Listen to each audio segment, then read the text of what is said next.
ਸਤਿ ਸ੍ਰੀ ਅਕਾਲ, ਸਵਾਗਤ ਹੈ। ਗੌਰਵ ਸ਼ੁਕਲਾ ਮੈਂ ਹਾਂ ਤੁਹਾਡੇ ਨਾਲ ਹਾਜ਼ਰ ਹਾਂ ਖਬਰਾਂ ਦਾ ਪ੍ਰਾਈਮ ਟਾਈਮ ਲੈ ਕੇ। ਤੇ ਪ੍ਰਾਈਮ ਟਾਈਮ ਦੇ ਵਿੱਚ ਅੱਜ ਗੱਲ ਕਮਬੈਕ ਦੀ, ਸਿੱਧੂ ਦੇ ਕਮਬੈਕ ਦੀ। ਰੋਡ ਰੇਸ ਮਾਮਲੇ ਦੇ ਵਿੱਚ ਸਜ਼ਾ ਕੱਟ ਰਹੇ ਸਿੱਧੂ 48 ਦਿਨ ਪਹਿਲਾਂ ਹੀ ਜੇਲ੍ਹ ਤੋਂ ਰਿਹਾ ਹੋ ਰਹੇ ਨੇ, ਕਿਉਂਕਿ ਉਹਨਾਂ ਨੇ ਛੁੱਟੀ ਕੋਈ ਲਈ ਨਹੀਂ ਤੇ 48 ਦਿਨ ਪਹਿਲਾਂ ਰਿਹਾਈ ਹੈ ਤੇ 40 ਦਿਨ ਬਾਅਦ ਹੀ ਪੰਜਾਬ ਦੇ ਵਿੱਚ ਜਲੰਧਰ ਦੀ ਜ਼ਿਮਨੀ ਚੋਣ ਹੋਣ ਜਾ ਰਹੀ ਹੈ। ਤੇ ਇਸ ਕਰਕੇ ਅੱਜ ਗੱਲ ਸਿੱਧੂ ਦੀ ਤੇ ਸਿੱਧੂ ਦੀ ਐਂਟਰੀ, ਜਾਂ ਕਹੀਏ ਕਿ ਇੱਕ ਤਰੀਕੇ ਨਾਲ ਜ਼ਿਮਨੀ ਚੋਣ ਦੇ ਵਿੱਚ ਐਂਟਰੀ ਦੀ, ਕਿ ਸਿੱਧੂ ਬਾਹਰ ਆ ਕੇ ਬਾਜ਼ੀ ਪਲਟ ਸਕਦੇ ਨੇ ਜਾਂ ਪਲਟ ਦੇਣਗੇ। ਸਵਾਲ ਹੈ ਕਿ ਬਾਜ਼ੀ ਪਲਟਣਗੇ ਕਿਸ ਦੀ, ਕਿਉਂਕਿ ਕਾਂਗਰਸ ਦੇ ਆਗੂ ਵੀ ਵਿਧਾਨ ਸਭਾ ਚੋਣਾਂ ਤੋਂ ਬਾਅਦ ਸਿੱਧੂ ਦੇ ਉੱਤੇ ਸਵਾਲ ਚੁੱਕਦੇ ਨਜ਼ਰ ਆਏ ਸਨ, ਤਾਂ ਕਿ ਸਿੱਧੂ ਮੌਜੂਦਾ ਲੀਡਰਸ਼ਿਪ ਦੇ ਨਾਲ, ਜੋ ਇਸ ਸਮੇਂ ਪੰਜਾਬ ਦੇ ਵਿੱਚ ਕਾਂਗਰਸ ਦੀ ਮੌਜੂਦਾ ਲੀਡਰਸ਼ਿਪ ਹੈ, ਉਸ ਦੇ ਨਾਲ ਤਾਲਮੇਲ ਬਿਠਾ ਪਾਉਣਗੇ। ਸੱਤਾ ਤੋਂ ਦੂਰ ਹੋਈ ਕਾਂਗਰਸ ਦੇ ਲਈ ਕਿ ਸਿੱਧੂ ਜ਼ਿਮਨੀ ਚੋਣ ਦੇ ਵਿੱਚ ਕੋਈ ਸੰਜੀਵਨੀ ਸਾਬਤ ਹੋ ਸਕਦੇ ਨੇ। ਅੱਜ ਚਰਚਾ ਇਸ ਦੇ ਉੱਤੇ, ਕਿਉਂਕਿ ਸਿੱਧੂ ਜੇਲ੍ਹ ਤੋਂ ਬਾਹਰ ਆ ਰਹੇ ਨੇ, ਪਰ ਸਿੱਧੂ ਦੇ ਲਈ ਆਮ ਤੌਰ ਤੇ ਵੀ ਕਿਹਾ ਜਾਂਦਾ ਹੈ ਕਿ ਸਿੱਧੂ ਚਰਚਾ 'ਚ ਖੂਬ ਰਹਿੰਦੇ ਨੇ ਤੇ ਬਾਹਰ ਆਉਣ ਤੋਂ ਪਹਿਲਾਂ ਹੀ ਖੂਬ ਚਰਚਾਵਾਂ ਵੀ ਸ਼ੁਰੂ ਹੋ ਗਈਆਂ ਨੇ। ਤਾਂ ਅੱਜ ਚਰਚਾ ਇਸ ਦੇ ਉੱਤੇ ਹੀ ਕਿ ਗੁਰੂ ਬਾਜ਼ੀ ਪਲਟਣਗੇ।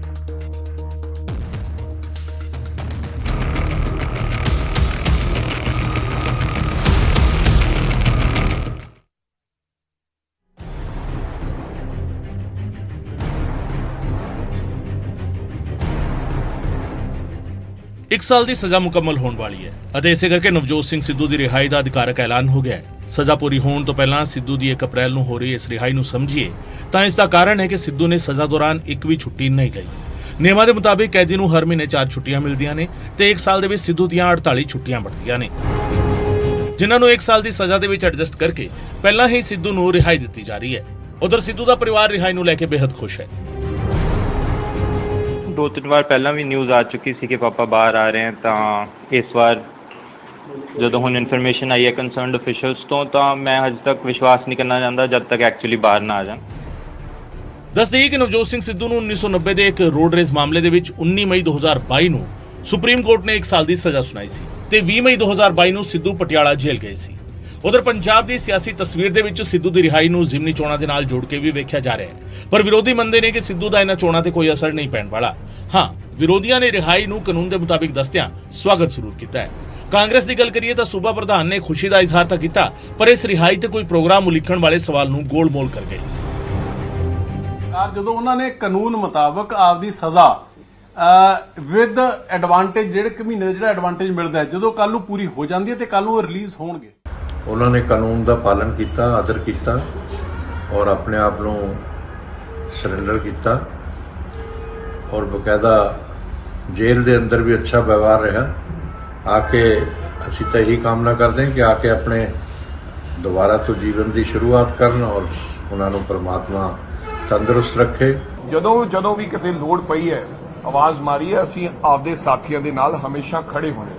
ਲੇਕਿਨ ਇਸ ਤਰ੍ਹਾਂ ਦਾ ਕੋਈ ਕਾਰਜਕ੍ਰਮ ਹਜੇ ਇਸ ਤਰ੍ਹਾਂ ਦਾ ਨਹੀਂ ਹੈ ਔਰ ਨਾ ਹੀ ਕਦੇ ਇਵੇਂ ਦੇ ਪ੍ਰੋਗਰਾਮ ਬਣੇ ਨਹੀਂ। ਮੇਰੇ ਬਹੁਤ ਸਾਰੇ ਹੋਰ ਪ੍ਰੋਗਰਾਮ ਨੇ, ਲੇਕਿਨ ਮੇਰਾ ਕੋਈ, ਮੈਂ ਕਹਿ ਰਿਹਾ ਕਿ ਮੈਨੂੰ ਬੇਹੱਦ ਖੁਸ਼ੀ ਹੈ ਕਿ ਨਵਜੋਤ ਸਿੰਘ ਸਿੱਧੂ ਜੀ ਆਪਦੀ ਸਜ਼ਾ ਕੱਟ ਕੇ ਵਾਪਸ ਆ ਰਹੇ। ਸਿੱਧੂ ਦੀ ਆਮਦ ਇੱਕ ਅਜਿਹੇ ਵਕਤ ਵਿੱਚ ਹੋ ਰਹੀ ਹੈ ਜਦੋਂ ਪੰਜਾਬ ਦੀ ਸਿਆਸੀ ਫਿਜ਼ਾ ਬਦਲੀ ਹੋਈ ਹੈ। ਕਾਂਗਰਸ ਵਿਰੋਧੀ ਧਿਰ ਹੈ ਤੇ ਸਰਕਾਰ ਆਮ ਆਦਮੀ ਪਾਰਟੀ ਦੀ ਹੈ। ਚੋਣਾਂ ਦੇ ਵਿੱਚ ਹਾਰ ਦਾ ਸਵਾਦ ਤਾਂ ਸਿੱਧੂ ਜੇਲ੍ਹ ਜਾਣ ਤੋਂ ਪਹਿਲਾਂ ਹੀ ਚੱਖ ਚੁੱਕੇ ਸਨ, ਪਰ ਹੁਣ ਇਸ ਵਾਪਸੀ ਦੇ ਨਾਲ ਸਿੱਧੂ ਕਿਹੜੀ ਸਿਆਸੀ ਤਸਵੀਰ ਸਿਰਜਣਗੇ, ਇਹ ਵੇਖਣਾ ਹੋਵੇਗਾ। ਪਟਿਆਲਾ ਤੋਂ ਮਨੋਜ ਸ਼ਰਮਾ ਅਤੇ ਅੰਮ੍ਰਿਤਸਰ ਤੋਂ ਰਾਜੀਵ ਸ਼ਰਮਾ ਦੇ ਨਾਲ ਚੰਡੀਗੜ੍ਹ ਤੋਂ ਨਪਿੰਦਰ ਬਰਾੜ ਦੀ ਰਿਪੋਰਟ, ਨਿਊਜ਼ 18 ਪੰਜਾਬ।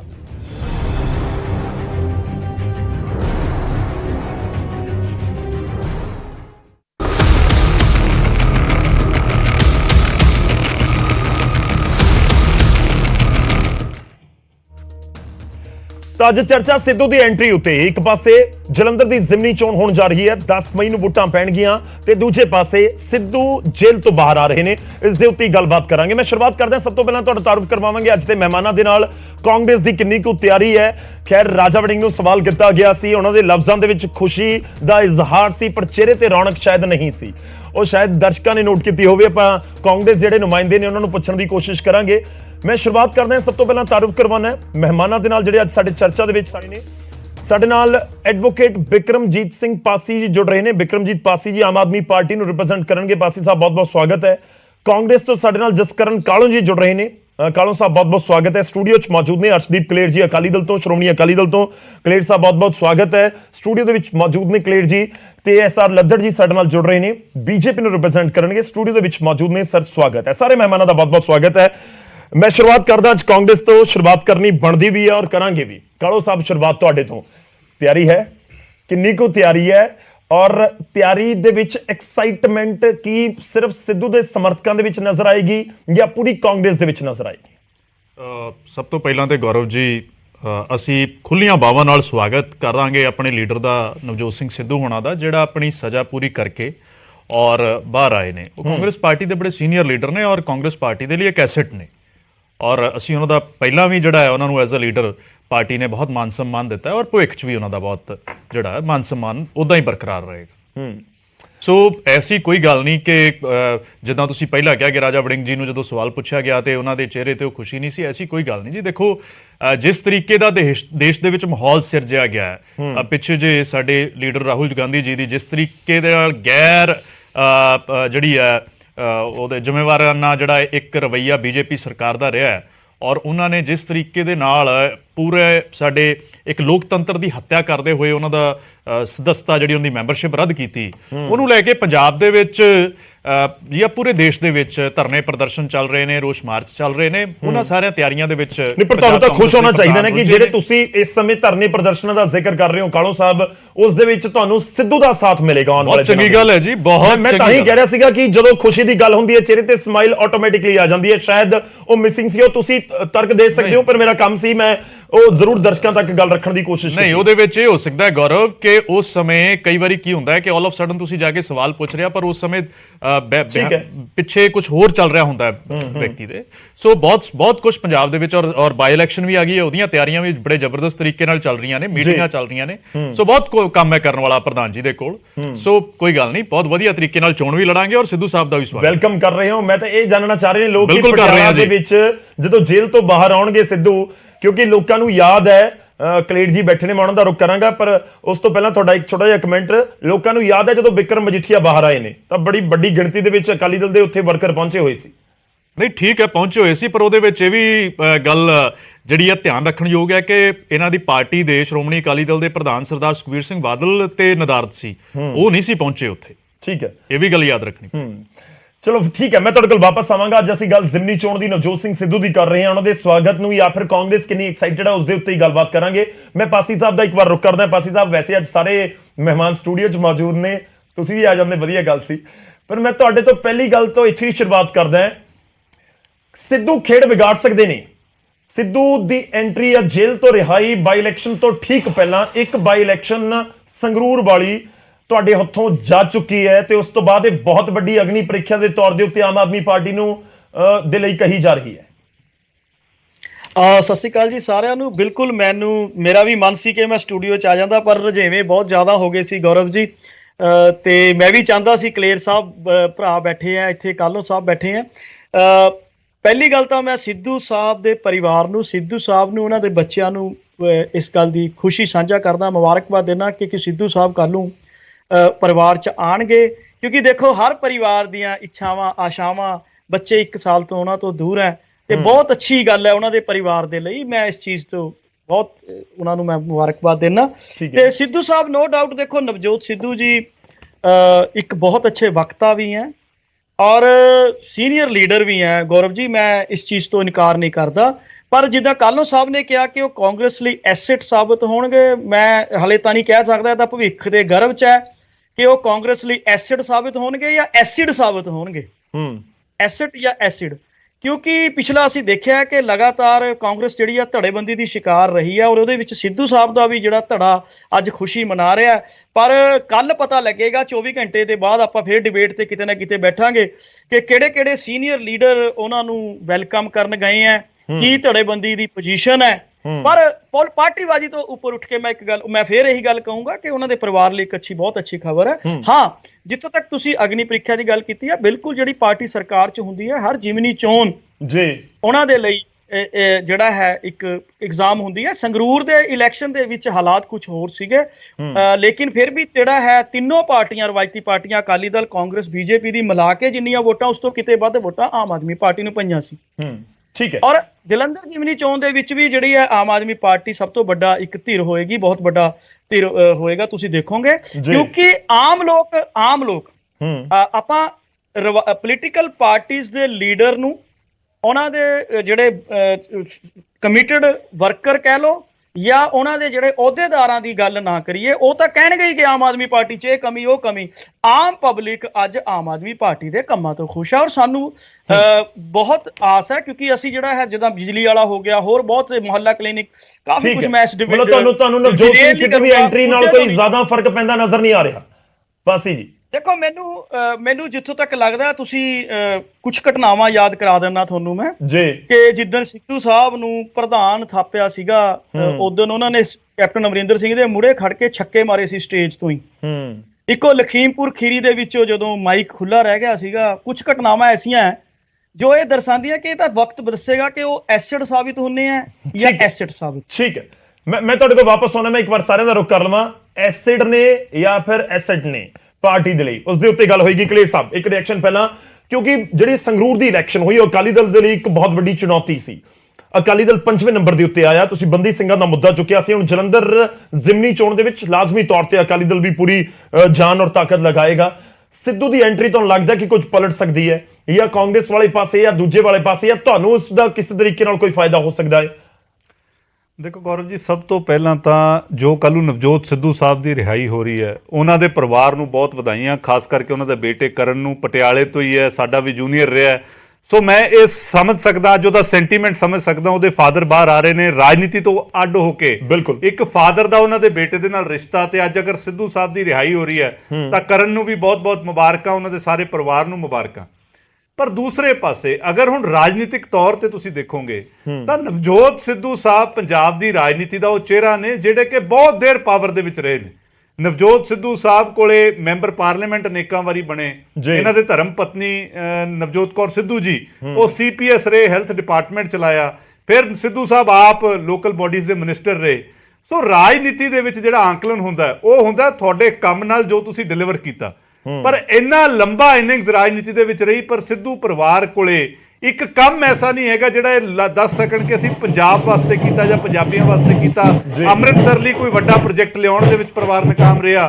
ਸੋ ਰਾਜਨੀਤੀ ਦਾ ਜਿਹੜਾ ਆਂਕਲਨ ਹੈ ਉਹ ਹਮੇਸ਼ਾ ਉਸ ਤੇ ਹੁੰਦਾ ਕਿ ਤੁਹਾਡੇ ਕੋਲ ਕੀ ਕੀ ਅਹੁਦੇ ਰਹੇ ਤੇ ਤੁਸੀਂ ਕੀ ਕੀਤਾ। ਔਰ ਖਾਸ ਕਰਕੇ ਜਿਹੜਾ ਲਾਸਟ 6 ਮਹੀਨੇ ਦਾ ਕਾਂਗਰਸ ਦਾ ਦੌਰ ਰਿਹਾ, ਜਿਹਦਾ ਨਵਜੋਤ ਸਿੱਧੂ ਬਹੁਤ ਪਾਵਰਫੁਲ ਰਹੇ, ਮੰਤਰੀ ਉਹਨਾਂ ਦੇ ਕਹਿਣ ਤੇ ਬਣੇ, ਔਰ ਕਿੰਨੇ ਘਪਲੇ ਹੋਏ, ਖਾਸ ਕਰਕੇ ਰਾਜਾ ਵੜਿੰਗ ਜੀ ਦੇ ਮਹਿਕਮੇ ਦੇ ਵਿੱਚ, ਆਸ਼ੂ ਜੀ ਦੇ ਮਹਿਕਮੇ ਦੇ ਵਿੱਚ, ਉਹ ਸਾਰਾ ਲੋਕਾਂ ਨੇ ਦੇਖ ਲਿਆ, ਲੋਕਾਂ ਨੇ ਪਰਫਾਰਮੈਂਸ ਦੇਖ ਲਈ। ਸੋ ਪਰਫਾਰਮੈਂਸ ਦੇ ਆਧਾਰ ਤੇ ਜਦੋਂ ਲੋਕਾਂ ਨੇ ਚੁਣਨਾ ਹੈ ਤਾਂ ਕਾਂਗਰਸ ਪਲੱਸ ਨਵਜੋਤ ਸਿੱਧੂ ਉਹ ਪਰਫਾਰਮੈਂਸ ਲੋਕ ਦੇਖ ਚੁੱਕੇ ਨੇ। ਸੋ ਅਗਰ ਪਰਫਾਰਮੈਂਸ ਤੇ ਆਂਕਲਨ ਹੋਣਾ ਹੈ ਤਾਂ ਉਹ ਗੱਲ ਮੈਨੂੰ ਨਹੀਂ ਜੱਚਦੀ। ਠੀਕ ਹੈ। ਔਰ ਦੂਜੀ ਗੱਲ ਜਿਹੜੀ ਜਸਕਰਨ ਕਾਲੋਂ ਜੀ ਨੇ ਕਹੀ ਹੈ, ਜੀ ਇਹਨਾਂ ਨੇ ਵੈਸੇ ਮੈਨੂੰ ਲੱਗਦਾ ਆਊਟ ਆਫ ਦ ਵੇ ਇੱਕ ਜਾ ਕੇ ਗੱਲ ਕਹਿਤੀ ਕਿ ਜੀ ਸੁਖਬੀਰ ਬਾਦਲ ਸਾਹਿਬ ਉੱਥੇ ਲੈਣ ਨਹੀਂ ਗਏ। ਮੈਂ ਇਹ ਗੱਲ ਕਹਿ ਦਿੰਦਾ ਕਿ ਜਿੱਦਣ ਸਰਦਾਰ ਬਿਕਰਮ ਮਜੀਠੀਆ ਰਿਹਾ ਹੋ ਕੇ ਆਏ ਸੀ, ਸਭ ਤੋਂ ਪਹਿਲਾਂ ਚੰਡੀਗੜ੍ਹ 'ਚ ਸਵਾਗਤ ਹੀ ਭੈਣ ਜੀ ਹਰਸਿਮਰਤ ਕੌਰ ਬਾਦਲ ਤੇ ਸਰਦਾਰ ਸੁਖਬੀਰ ਸਿੰਘ ਜੀ ਬਾਦਲ ਨੇ ਕੀਤਾ ਸੀ। ਪਹਿਲਾ ਮੈਨੂੰ ਲੱਗਦਾ ਕਿ ਉਹ ਸਾਰੇ ਉੱਥੇ ਇਕੱਠੇ ਸੀ। ਸੋ ਕੱਲ ਨੂੰ ਅਗਰ ਰਾਜਾ ਵੜਿੰਗ ਸਾਹਿਬ ਉਹਨਾਂ ਦੇ ਘਰੇ ਪਹੁੰਚ ਕੇ ਸਵਾਗਤ ਕਰਦੇ ਨੇ ਤਾਂ ਫਿਰ ਦੇਖਣ ਦਾ ਵਿਸ਼ਾ ਹੋਏਗਾ। ਠੀਕ ਹੈ। ਔਰ ਜਿਹੜੀ ਤੀਸਰੀ ਗੱਲ ਹੈ, ਅੱਛਾ, ਤੁਹਾਨੂੰ ਐਕਸਾਈਟਮੈਂਟ ਨਜ਼ਰ ਆ ਰਹੀ ਹੈ? ਦੇਖੋ, ਐਕਸਾਈਟਮੈਂਟ ਤਾਂ ਇਹ ਹੁੰਦੀ ਹੈ ਕਿ ਜਦੋਂ ਨਵਜੋਤ ਸਿੱਧੂ ਨੇ ਬਾਹਰ ਆ ਜਾਣਾ ਹੈ, ਹੁਣ ਕਾਂਗਰਸ ਦੇ ਅੰਦਰ ਆਪਣਾ ਇੱਕ ਐਂਟਰਟੇਨਮੈਂਟ ਚੈਨਲ ਸ਼ੁਰੂ ਹੋ ਜਾਣਾ। ਇਹਨਾਂ ਦੇ ਆਪਸ ਦੇ ਵਿੱਚ ਹੀ ਵਾਰ ਪਲਟਵਾਰ, ਕਿਉਂਕਿ ਪਹਿਲਾਂ ਅਮਰਿੰਦਰ ਸਿੰਘ ਤੇ ਵਰਸਸ ਨਵਜੋਤ ਸਿੱਧੂ ਚੱਲਦੇ ਰਹੇ, ਹੁਣ ਨਵਜੋਤ ਸਿੱਧੂ ਵਰਸਸ ਰਾਜਾ ਵੜਿੰਗ। ਰਾਜਾ ਵੜਿੰਗ ਦੀ ਬੋਡੀ ਲੈਂਗੁਏਜ ਤੁਹਾਨੂੰ ਦੱਸ ਚੁੱਕੇ ਆ, ਪਰ ਉਹ ਇਹਨਾਂ ਦਾ ਇੰਟਰਨਲ ਮੈਟਰ ਹੈ, ਮੈਂ ਉਹਦੇ 'ਚ ਜਾਣਾ ਨਹੀਂ ਚਾਹੁੰਦਾ। ਮੈਂ ਫਿਰ ਪੰਜਾਬ ਦੇ ਉੱਤੇ ਕੇਂਦਰਿਤ ਰਹੂੰਗਾ ਕਿ ਅੱਜ ਪੰਜਾਬ ਦੇ ਉੱਤੇ ਇੱਕ ਬਹੁਤ ਵੱਡਾ ਸੰਕਟ ਹੈ। ਸਰਕਾਰ ਬੁਰੇ ਤਰੀਕੇ ਦੇ ਨਾਲ ਆਮ ਆਦਮੀ ਪਾਰਟੀ ਦੀ ਫੇਲ ਹੋ ਚੁੱਕੀ ਹੈ।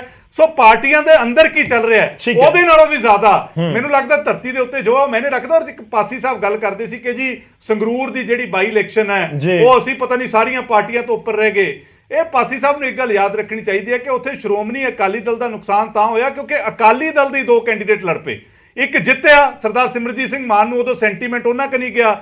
ਸ਼੍ਰੋਮਣੀ ਅਕਾਲੀ ਦਲ ਦੇ ਜਿਹੜੇ ਕੈਂਡੀਡੇਟ ਸੀ ਉਹਨਾਂ ਨੂੰ ਵੋਟ ਨਹੀਂ ਪੈ ਸਕੀ। ਪਰ ਪਾਸੀ ਸਾਹਿਬ ਨੂੰ ਇਹ ਵੀ ਯਾਦ ਰੱਖਣਾ ਚਾਹੀਦਾ ਹੈ ਕਿ ਪਹਿਲੀ ਵਾਰੀ ਹੋਇਆ ਸੀਗਾ ਕਿ 2 ਮਹੀਨਿਆਂ ਦੇ ਵਿੱਚ ਹੀ ਕੋਈ ਸਰਕਾਰ ਇੰਨੇ ਬੁਰੇ ਤਰੀਕੇ ਨਾਲ ਲੋਕਾਂ ਦੇ ਮਨਾਂ ਤੋਂ ਉਤਰ ਜੇ ਕਿ ਉੱਥੋਂ ਬਾਈ ਇਲੈਕਸ਼ਨ ਹਾਰ ਜੇ, ਜਿੱਥੋਂ ਉਹਨਾਂ ਦਾ ਗੜ ਹੋਵੇ, ਜਿੱਥੋਂ ਜਨਮੀ ਹੋਵੇ। ਔਰ ਇਹਨਾਂ ਦੇ ਮੰਤਰੀ ਕਹਿੰਦੇ ਸੀ ਸੰਗਰੂਰ ਤਾਂ ਸਾਡੀ ਜੜ ਹੈ, ਔਰ ਉਹਨਾਂ ਦੀ ਜੜ ਪੁੱਟੀ ਗਈ ਸੀ। ਔਰ ਉਸ ਤੋਂ ਬਾਅਦ ਲਗਾਤਾਰ ਪੰਜਾਬ ਦੇ ਵਿੱਚ ਸਰਕਾਰ ਮੁੱਦੇ ਨੂੰ ਡਿੱਗਦੀ ਜਾ ਰਹੀ ਹੈ, ਚਾਹੇ ਉਹ ਲਾਅ ਐਂਡ ਆਰਡਰ ਦਾ ਵਿਸ਼ਾ ਹੋਵੇ, ਚਾਹੇ ਉਹ ਲੋਕਾਂ ਨੂੰ ਕੋਈ ਸਹੂਲਤ ਨਾ ਪਹੁੰਚਾਉਣੀ ਹੋਵੇ, ਕੋਈ ਡਿਵੈਲਪਮੈਂਟ ਨਾ ਕਰਨੀ ਹੋਵੇ। ਔਰ ਹੁਣ ਜੋ ਅੰਮ੍ਰਿਤਪਾਲ ਦੇ ਇਸ਼ੂ ਤੇ ਆ ਠੀਕ ਹੈ, ਕੇ ਚਲੋ ਮੈਂ ਹਾਸੋਹੀਣੀ ਸਥਿਤੀ ਬਣੀ ਸਰਕਾਰ ਦੀ ਕਿ 12 ਦਿਨਾਂ ਬਾਅਦ ਅੰਮ੍ਰਿਤਪਾਲ ਫੜਿਆ ਨਹੀਂ ਗਿਆ, ਨੌਜਵਾਨਾਂ ਨੂੰ ਇਹ ਅੱਤਵਾਦੀ ਕਹਿਣ ਲੱਗੇ ਔਰ ਕੇਂਦਰ ਨਾਲ ਰਲ ਕੇ ਚਲੋ ਠੀਕ ਹੈ, ਮੈਂ ਪੁਆਇੰਟ ਦੇ ਉੱਤੇ ਆਵਾਂਗਾ। ਉਹ ਪੰਜਾਬ ਸਾਰਾ ਦੇਖ ਦੇਖੋ, ਪਾਸੀ ਜੀ ਨੇ ਵੀ ਉਹੀ ਜ਼ਿਕਰ ਕੀਤਾ, ਤੁਸੀਂ ਵੀ, ਕਿ ਇਲੈਕਸ਼ਨ ਸਿੱਧੂ ਦੀ ਐਂਟਰੀ ਹੋ ਰਹੀ ਹੈ, ਉਹ ਚਰਚਾ ਦਾ ਵਿਸ਼ਾ ਹੈ, ਪਰ ਇਲੈਕਸ਼ਨ ਤਾਂ ਲੋਕਾਂ ਨੇ ਮੁੱਦਿਆਂ ਦੇ ਉੱਤੇ ਹੀ ਵੋਟਾਂ ਪਾ ਕੇ ਕਿਸੇ ਨੂੰ ਜਿਤਾਉਣਾ ਹੈ, ਕਿਸੇ ਨੂੰ ਹਰਾਉਣਾ ਹੈ। ਮੈਂ ਲੱਦੜ ਸਾਹਿਬ ਦਾ ਰੁਖ ਕਰਦਾ। ਲੱਦੜ ਸਾਹਿਬ, ਸਿੱਧੂ ਤੁਹਾਡੀ ਪਾਰਟੀ ਦੇ ਪੁਰਾਣੇ ਸਾਥੀ ਨੇ, ਸਿੱਧੂ ਦੀ ਐਂਟਰੀ ਕੀ ਬਾਜ਼ੀ ਪਲਟ ਸਕਦੀ ਹੈ? ਮੈਂ ਬਾਜ਼ੀ ਪਲਟਣ ਵਾਲੀ ਗੱਲ ਦੇ ਉੱਤੇ ਵੀ ਫੋਕਸ ਕਰਾਂ ਕਿ ਬਾਜ਼ੀ ਕਿਸ ਦੇ ਲਈ ਪਲਟ ਸਕਦੀ ਹੈ, ਕਿ ਜਿਸ ਪਾਰਟੀ ਦੇ ਵਿੱਚੋਂ ਹੈਗੇ ਨੇ ਉਹਨਾਂ ਦੇ ਲਈ, ਜਾਂ ਫਿਰ ਕਿਸੇ ਹੋਰ ਪਾਰਟੀ ਦੇ ਲਈ ਵੀ, ਕਿ ਉਹ ਬਾਜ਼ੀ ਪਲਟਣ ਵਾਲੇ ਸਾਬਿਤ ਹੋ ਸਕਦੇ ਨੇ? ਗੌਰਵ ਜੀ ਦੇਖੋ, ਪਹਿਲੀ ਗੱਲ ਤਾਂ ਇਹ ਹੈਗੀ ਆ ਕਿ ਮੈਂ ਪਹਿਲਾਂ ਵੀ ਆਪਣਾ ਜਿਸ ਵੇਲੇ 26 ਜਨਵਰੀ ਨੂੰ 25 ਜਨਵਰੀ ਨੂੰ ਵੀ ਆਪਣਾ ਤੁਹਾਡੇ ਚੈਨਲ ਦੇ ਉੱਤੇ ਆਪਣਾ ਸਿੱਧੂ ਸਾਹਿਬ ਦੀ ਰਿਹਾਈ ਦੀ ਗੱਲ ਕੀਤੀ ਸੀ, ਜਿਹੜੀ ਕਿ ਸੰਵਿਧਾਨਕ ਉਹਨਾਂ ਦਾ ਹੱਕ ਬਣਦਾ ਸੀਗਾ। ਉਹਨਾਂ ਦੇ ਨਾਲ 52 ਹੋਰ ਜਿਹੜੇ ਆਪਣੇ ਕੈਦੀ ਸੀ ਉਹਨਾਂ ਨੇ ਵੀ ਛੁੱਟਣਾ ਸੀਗਾ, ਜਿਹੜਾ ਕਿ ਆਮ ਆਦਮੀ ਪਾਰਟੀ ਨੇ ਇਹ ਬਹਾਨਾ ਬਣਾਇਆ ਕਿ ਵੀ ਸਾਡੀ ਇੱਕ ਕੈਬਨਿਟ ਮੀਟਿੰਗ ਦੇ ਵਿੱਚ ਫੈਸਲਾ ਨਹੀਂ ਹੋ ਸਕਿਆ, ਮੀਟਿੰਗ ਨਹੀਂ ਹੋ ਸਕੀ। ਹੁਣ ਸਭ ਤੋਂ ਪਹਿਲਾਂ ਤਾਂ ਮੈਂ ਉਹਨਾਂ ਦੇ ਪਰਿਵਾਰ ਨੂੰ, ਸਿੱਧੂ ਸਾਹਿਬ ਨੂੰ ਇਹ ਵਧਾਈ ਦਿੰਦਾ ਹੈਗਾ। ਇਹ ਦੇਖੋ, ਸਿਆਸੀ ਗੱਲਾਂ ਜਿਹੜੀਆਂ ਹੈਗੀਆਂ ਚੱਲਦੀਆਂ ਰਹਿੰਦੀਆਂ ਹੈਗੀਆਂ ਆ, ਪਰ ਸਾਨੂੰ ਸਿਆਸਤ ਤੋਂ ਉੱਪਰ ਉੱਠ ਕੇ ਜੋ ਕਿਸੇ ਦੇ ਸੰਵਿਧਾਨ ਸਾਨੂੰ ਜੋ ਛੋਟ ਦਿੰਦਾ, ਜੋ ਰਿਲੀਫ ਦਿੰਦਾ, ਉਹ ਸਾਨੂੰ ਬਿਨਾਂ ਸਿਆਸਤ ਤੋਂ ਦੇਣਾ ਚਾਹੀਦਾ ਹੈਗਾ, ਕੋਈ ਵੀ ਪਾਰਟੀ ਪਾਵਰ ਦੇ ਵਿੱਚ ਹੋਵੇ। ਨੰਬਰ 1। ਨੰਬਰ 2 ਦੇ ਉੱਤੇ ਜਿਹੜਾ ਆਪਣਾ ਸਿੱਧੂ ਸਾਹਿਬ ਦੇ ਆਉਣ ਦੇ ਨਾਲ ਸਿਆਸਤ ਵਿੱਚ ਕੀ ਫਰਕ ਪਏਗਾ, ਮੈਂ ਇਹ ਸਮਝਦਾ ਹੈਗਾ ਕਿ ਅੱਜ ਦੇ ਦਿਨ ਦੇ ਵਿੱਚ ਜੋ ਕਾਂਗਰਸ ਪਾਰਟੀ ਹੈਗੀ ਆ, ਉਹਦੇ ਵਿੱਚ ਆਪਸ ਵਿੱਚ ਹੀ ਜਿਹੜੀ ਗੁੱਟਬਾਜੀ ਹੈਗੀ ਆ, ਉਹਨੂੰ ਫਾਇਦਾ ਹੋਣ ਦੀ ਬਜਾਏ ਨੁਕਸਾਨ ਹੋਣ ਦੀ ਵਧੇਰੇ ਸੰਭਾਵਨਾ ਹੈਗੀ ਆ। ਇੱਕ ਤਾਂ ਜਿਹੜਾ ਇਹ ਬਾਈ ਇਲੈਕਸ਼ਨ ਹੈ ਸਿਰਫ 1 ਸਾਲ ਵਾਸਤੇ ਹੈਗਾ ਆ। ਮੈਨੂੰ ਲੱਗਦਾ ਹੈਗਾ ਜਿਹੜਾ ਵੋਟਰ ਟਰਨਆਊਟ ਹੈਗਾ, ਲੋਕਾਂ 'ਚੋਂ ਉਤਸ਼ਾਹ ਨਹੀਂ ਹੈਗਾ ਜਿਹੜਾ 5 ਸਾਲ ਦੀ ਸਮੇਂ ਦੇ ਵਾਸਤੇ ਹੁੰਦਾ ਹੈਗਾ। ਇਹ ਉਹ ਸਮੇਂ ਦੇ 1 ਸਾਲ ਦੇ ਵਾਸਤੇ ਕਿਸੇ ਕੈਂਡੀਡੇਟ ਦੇ ਵਿੱਚ, ਨਾ ਕਿਸੇ ਪੋਲੀਟੀਕਲ ਪਾਰਟੀ ਦੇ ਵਿੱਚ ਉਹ ਉਤਸ਼ਾਹ ਨਹੀਂ ਹੋਣਾ। ਲੇਕਿਨ ਐਟ ਦੀ ਸੇਮ ਟਾਈਮ ਇਹ ਜਿਹੜਾ ਬਾਈ ਇਲੈਕਸ਼ਨ ਹੈਗਾ ਆ, ਇਹ ਇੱਕ ਆਪਣਾ ਲਿਟਮਸ ਟੈਸਟ ਹੋਣਾ ਹੈ ਪੋਲੀਟੀਕਲ ਪਾਰਟੀਆਂ ਲਈ। ਖਾਸ ਕਰਕੇ ਅਸੀਂ ਭਾਰਤੀ ਜਨਤਾ ਪਾਰਟੀ ਜਿਹੜੀ ਸਾਡੀ ਪਾਰਟੀ ਆ, ਇਹਨਾਂ ਨੇ ਇੰਨਾ ਕਮਰ ਕੱਸ ਲਿਆ ਹੈਗਾ ਆ ਕਿ ਅਸੀਂ ਇਹ ਸੀਟ ਜਿੱਤਣ ਦੇ ਇਰਾਦੇ ਦੇ ਨਾਲ ਅਸੀਂ ਆਪਣਾ ਮੈਦਾਨ 'ਚ ਉਤਰ ਰਹੇ ਹਾਂ, ਔਰ ਅਸੀਂ ਆਪਣਾ ਸਾਰੇ ਕਮਰ ਕੱਸੇ ਕਰ ਲਿਆ। ਸਾਡੇ ਵੱਡੇ ਤੋਂ ਵੱਡੇ ਲੀਡਰ ਜਿਹੜੇ ਵਿਜੇ ਰੂਪਾਨੀ ਜੀ, ਜਿਨ੍ਹਾਂ ਨੇ ਆਪਣਾ ਉੱਥੇ ਗੁਜਰਾਤ ਦੇ ਵਿੱਚ ਆਪਣਾ ਜਿੱਤ ਦਵਾਈ ਹੈਗੀ ਆ, ਇਤਿਹਾਸਿਕ ਜਿੱਤ, ਪਰ ਤੁਸੀਂ ਕੈਂਡੀਡੇਟ ਨਹੀਂ ਦੇ ਪਾਏ ਸਰ ਅਜੇ ਤੱਕ। ਉਹ ਕਾਂਗਰਸ ਨੇ ਦੇ ਦਿੱਤਾ। ਸਾਡੇ ਪਰਿਵਾਰੀ ਹੈ, ਗੁਜਰਾਤ ਦੇ ਸਾਬਕਾ ਮੁੱਖ ਮੰਤਰੀ। ਸੋ ਉਹਨਾਂ ਨੇ ਆਪਣੀ ਜਿਹੜੀ ਸਾਡੇ ਲਾਮਬੰਦੀ ਕੀਤੀ ਹੈਗੀ ਆ, ਜਿਹੜੀ ਸਾਡੀ ਰਣਨੀਤੀ ਬਣਾਈ ਹੈ, ਉਹਦੇ ਵਿੱਚ ਸਾਡੀ ਪੂਰੀ ਦੀ ਪੂਰੀ ਪਾਰਟੀ ਉਤਰ ਚੁੱਕੀ ਹੈ, ਔਰ ਮੈਨੂੰ ਪੂਰੀ ਉਮੀਦ ਹੈਗੀ ਆ। ਮੈਂ ਉਹੀ ਕਹਿ ਰਿਹਾ ਸਰ ਕਿ ਤੁਸੀਂ ਕਹਿ ਰਹੇ ਹੋ ਰਣਨੀਤੀ ਬਣ ਗਈ, ਪਰ ਤੁਹਾਡਾ ਕੈਂਡੀਡੇਟ ਕੌਣ ਹੋਏਗਾ ਇਹ ਤੁਸੀਂ ਨਹੀਂ ਡਿਸਕਲੋਜ਼ ਅਜੇ ਤੱਕ ਕਰ ਸਕਦੇ। ਸਿਰਫ ਕਾਂਗਰਸ ਦਾ ਹੀ ਕੈਂਡੀਡੇਟ ਸਾਹਮਣੇ ਆਇਆ। ਕੈਂਡੀਡੇਟ ਗੌਰਵ ਜੀ ਜਿਹੜਾ ਹੈਗਾ ਆ, ਆਪਣਾ ਹਰ ਪਾਰਟੀ ਦਾ ਇੱਕ ਸਿਸਟਮ ਹੈ, ਕਿਉਂਕਿ ਇਹ ਇੱਕ ਨੈਸ਼ਨਲ ਪਾਰਟੀ ਹੈਗੀ ਆ। ਆਪਣਾ ਦਿੱਲੀ ਤੋਂ ਜਿਹੜੀ ਸਾਡੀ ਪਾਰਲੀਮੈਂਟਰੀ ਅਫੇਅਰ ਬੋਰਡ ਹੈਗਾ, ਉਹਨਾਂ ਨੇ ਡਿਸਾਈਡ ਕਰਨਾ ਹੈਗਾ ਜਿਹੜਾ ਵੀ ਕੈਂਡੀਡੇਟ ਹੋਏਗਾ, ਸਾਰੀ ਦੀ ਸਾਰੀ ਪਾਰਟੀ ਉਹਦੇ ਮਗਰ ਕੈਂਡੀਡੇਟ ਵਾਸਤੇ ਨਹੀਂ, ਪਾਰਟੀ ਦੇ ਵਾਸਤੇ ਲੜਨਾ ਹੈਗਾ ਆ। ਇਸ ਕਰਕੇ ਵੋਟਾਂ ਜਿਹੜੀਆਂ ਹੈਗੀਆਂ ਭਾਰਤੀ ਜਨਤਾ ਪਾਰਟੀ ਨੂੰ ਪੈਣੀਆਂ। ਔਰ ਲੋਕੀ, ਛੋਟੀ ਜਿਹੀ ਗੱਲ ਕਰਕੇ ਮੈਂ ਖਤਮ ਕਰਾਂਗਾ, ਲੋਕੀ ਅੱਜ ਦੇ ਦਿਨ ਦੇ ਵਿੱਚ ਦੇਖੋ ਆਪਣਾ ਕਾਂਗਰਸ ਤੇ ਅਕਾਲੀ ਦਲ ਨੂੰ ਨਕਾਰ ਚੁੱਕੇ ਆ, ਔਰ ਆਮ ਆਦਮੀ ਪਾਰਟੀ ਦਾ ਜੋ ਜਲੂਸ ਨਿਕਲਿਆ ਹੈਗਾ, ਉਹਦੇ ਕਰਕੇ ਹੁਣ ਭਾਰਤੀ ਜਨਤਾ ਪਾਰਟੀ ਨੂੰ ਪੰਜਾਬ ਦੇ ਲੋਕ ਐਜ ਏ ਅਲਟਰਨੇਟਿਵ ਦੇਖ ਰਹੇ ਆ। ਔਰ ਭਾਰਤੀ ਜਨਤਾ ਪਾਰਟੀ ਇਸ ਏਜੰਡੇ ਦੇ ਕੰਮ ਕਰ ਰਹੀ ਆ ਕਿ ਲੋਕਾਂ ਨੂੰ ਅਸੀਂ ਨਿਰਾਸ਼ ਨਹੀਂ ਹੋਣ ਦੇਵਾਂਗੇ, ਲੋਕਾਂ ਦੀਆਂ ਆਸਾਂ ਤੇ ਉਮੀਦਾਂ ਤੇ ਪੂਰਾ ਉਤਰਾਂਗੇ। ਤੇ ਉਸ ਦੇ ਵਾਸਤੇ ਤੁਹਾਨੂੰ ਲੱਗ ਰਿਹਾ ਕਿ ਪੋਲੀਟੀਕਲ ਤੌਰ ਦੇ ਉੱਤੇ ਪੰਜਾਬ ਦੇ ਵਿੱਚ ਇਸ ਸਮੇਂ ਜੋ ਮਾਹੌਲ ਹੈ, ਉਸ ਦੇ ਵਿਚਾਲੇ ਬੀਜੇਪੀ ਕੋਲ ਚਾਂਸ ਹੈ ਕਿ ਜਲੰਧਰ ਵਾਲੀ ਚੋਣ ਜਿੱਤ ਲਓ ਤੁਸੀਂ? ਬੀਜੇਪੀ ਹੀ ਓਨਲੀ ਅਲਟਰਨੇਟਿਵ ਹੈ ਪੰਜਾਬ ਦੇ ਲੋਕਾਂ ਦੇ ਵਾਸਤੇ। ਤੁਸੀਂ ਕਹਿ ਰਹੇ ਹੋ ਨਾ ਸਰ, ਹੋ ਸਕਦਾ ਕਿ ਬਾਕੀ ਪੋਲੀਟੀਕਲ ਪਾਰਟੀਆਂ ਨੂੰ ਨਾ ਲੱਗੇ ਜਾਂ ਲੋਕਾਂ ਨੂੰ ਨਾ ਲੱਗੇ, ਉਹ ਆਬਵੀਅਸ ਨਤੀਜੇ ਦੱਸਣਗੇ। ਦੇਖੋ, ਇਹਦੇ ਵਾਸਤੇ ਗੌਰਵ ਜੀ ਮੈਂ ਇੱਕ ਦੱਸਣਾ ਚਾਹਨਾ ਹੈਗਾ ਕਿ ਜੋ ਆਪਣਾ ਦੂਜੀਆਂ ਪੋਲੀਟੀਕਲ ਪਾਰਟੀਆਂ ਦੇ ਵੱਡੇ ਵੱਡੇ ਲੀਡਰ ਆ ਕੇ ਜੁਆਇਨ ਕਰ ਰਹੇ ਆ ਭਾਰਤੀ ਜਨਤਾ ਪਾਰਟੀ ਨੂੰ, ਇਹ ਕਿਸੇ ਹੋਰ ਪਾਰਟੀ ਦੇ ਵਿੱਚ ਨਹੀਂ ਜਾ ਰਹੇ। ਲੋਕੀ ਲੀਡਰ ਆਪਣਾ ਫਿਊਚਰ ਦੇਖ ਰਹੇ ਹੈਗੇ ਭਾਰਤੀ ਜਨਤਾ ਪਾਰਟੀ 'ਚ। ਸੋ ਇਸ ਕਰਕੇ ਅਸੀਂ ਆਪਣਾ ਭਾਰਤੀ ਜਨਤਾ ਪਾਰਟੀ ਵੀ ਉਹਨਾਂ ਦੀਆਂ ਉਮੀਦਾਂ ਤੇ ਪੂਰਾ ਉਤਰਨ ਦੀ ਕੋਸ਼ਿਸ਼ ਕਰੇਗੀ। ਠੀਕ ਹੈ ਕਾਲੋ ਸਾਹਿਬ, ਐਸਿਡ ਜਾਂ ਐਸੇਟ ਤੇ ਤੁਹਾਡੇ ਵਿਰੋਧੀਆਂ ਨੂੰ ਇਹ ਵੀ ਲੱਗ ਰਿਹਾ ਕਿ ਸਿੱਧੂ ਦੇ ਬਾਹਰ ਆਉਣ ਦੇ ਨਾਲ ਕਾਂਗਰਸ ਨੂੰ ਨੁਕਸਾਨ ਵੀ ਹੋ ਸਕਦਾ।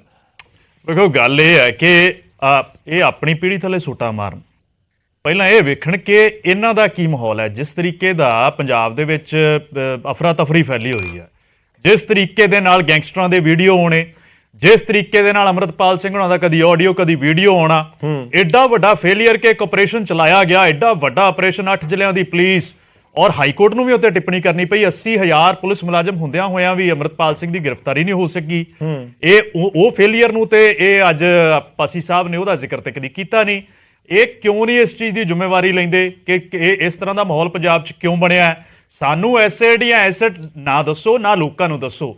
ਕੌਣ ਕੀ ਹੈ ਇਹਦੇ ਬਾਰੇ ਲੋਕ ਬਿਹਤਰ ਜਾਣਦੇ ਨੇ, ਕੌਣ ਕੀ ਕਰਦਾ ਇਹਦੇ ਬਾਰੇ ਵੀ ਲੋਕ ਬਿਹਤਰ ਜਾਣਦੇ ਨੇ, ਔਰ ਕਿਹਦੀ ਕੀ ਕਰਨ ਦੀ ਮਨਸ਼ਾ ਇਹਦੇ ਬਾਰੇ ਵੀ ਲੋਕ ਬਿਹਤਰ ਜਾਣਦੇ ਨੇ। ਪਾਸੀ ਸਾਹਿਬ ਨਹੀਂ, ਜਿਹੜਾ ਅਕਾਲੀ ਦਲ ਦਾ ਫਾਰਮੂਲਾ ਹੈ ਨਾ, ਅਕਾਲੀ ਦਲ ਦਾ ਫਾਰਮੂਲਾ ਹੈ ਕਿ ਕਾਂਗਰਸ ਪਲੱਸ ਸਿੱਧੂ, ਇਹ ਪੂਰਾ ਜਿਹੜਾ ਕੰਬੋ ਹੈ ਆਲਰੇਡੀ ਲੋਕ ਦੇਖ ਚੁੱਕੇ ਨੇ 5 ਸਾਲ। ਇਸ ਕਰਕੇ ਨਾ ਸਿੱਧੂ ਦੇ ਆਉਣ ਦੇ ਨਾਲ ਕੋਈ ਫਰਕ ਪਏਗਾ ਜ਼ਿਮਨੀ ਚੋਣ ਦੇ ਵਿੱਚ, ਨਾ ਕਾਂਗਰਸ ਨੂੰ ਕੋਈ ਫਾਇਦਾ ਹੋਏਗਾ। ਦੇਖੋ ਗੌਰਵ, ਇਹ ਤੇ ਸਮਾਂ ਦੱਸੇਗਾ ਕਿਹਨੂੰ ਫਰਕ ਪਏਗਾ, ਕਿਹਨੂੰ ਨਹੀਂ ਫਰਕ ਪਏਗਾ। ਜਿੱਥੋਂ ਤੱਕ ਗੱਲ ਹੈ ਇਸ ਇਲੈਕਸ਼ਨ ਦੀ ਤਿਆਰੀ ਦੀ, ਤੇ ਤਿਆਰੀ ਦੇ ਵਿੱਚ ਸਭ ਤੋਂ ਪਹਿਲਾਂ ਕਾਂਗਰਸ ਪਾਰਟੀ ਨੇ ਜਿਹੜੇ ਹੈ ਉੱਥੇ ਆਪਣੇ ਕੈਂਡੀਡੇਟ ਡਿਕਲੇਅਰ ਕੀਤਾ ਹੈ। ਬਾਕੀ ਪਾਰਟੀਆਂ ਨੂੰ ਤੇ ਅਜੇ ਕੈਂਡੀਡੇਟ ਨਹੀਂ ਲੱਭ ਰਿਹਾ, ਔਰ ਮੇਰੀ ਜਿੱਥੋਂ ਤੱਕ ਜਾਣਕਾਰੀ ਹੈ ਰੂਲਿੰਗ ਪਾਰਟੀ ਨੂੰ ਤੇ ਕੈਂਡੀਡੇਟ ਮਿਲ ਹੀ ਨਹੀਂ ਰਿਹਾ।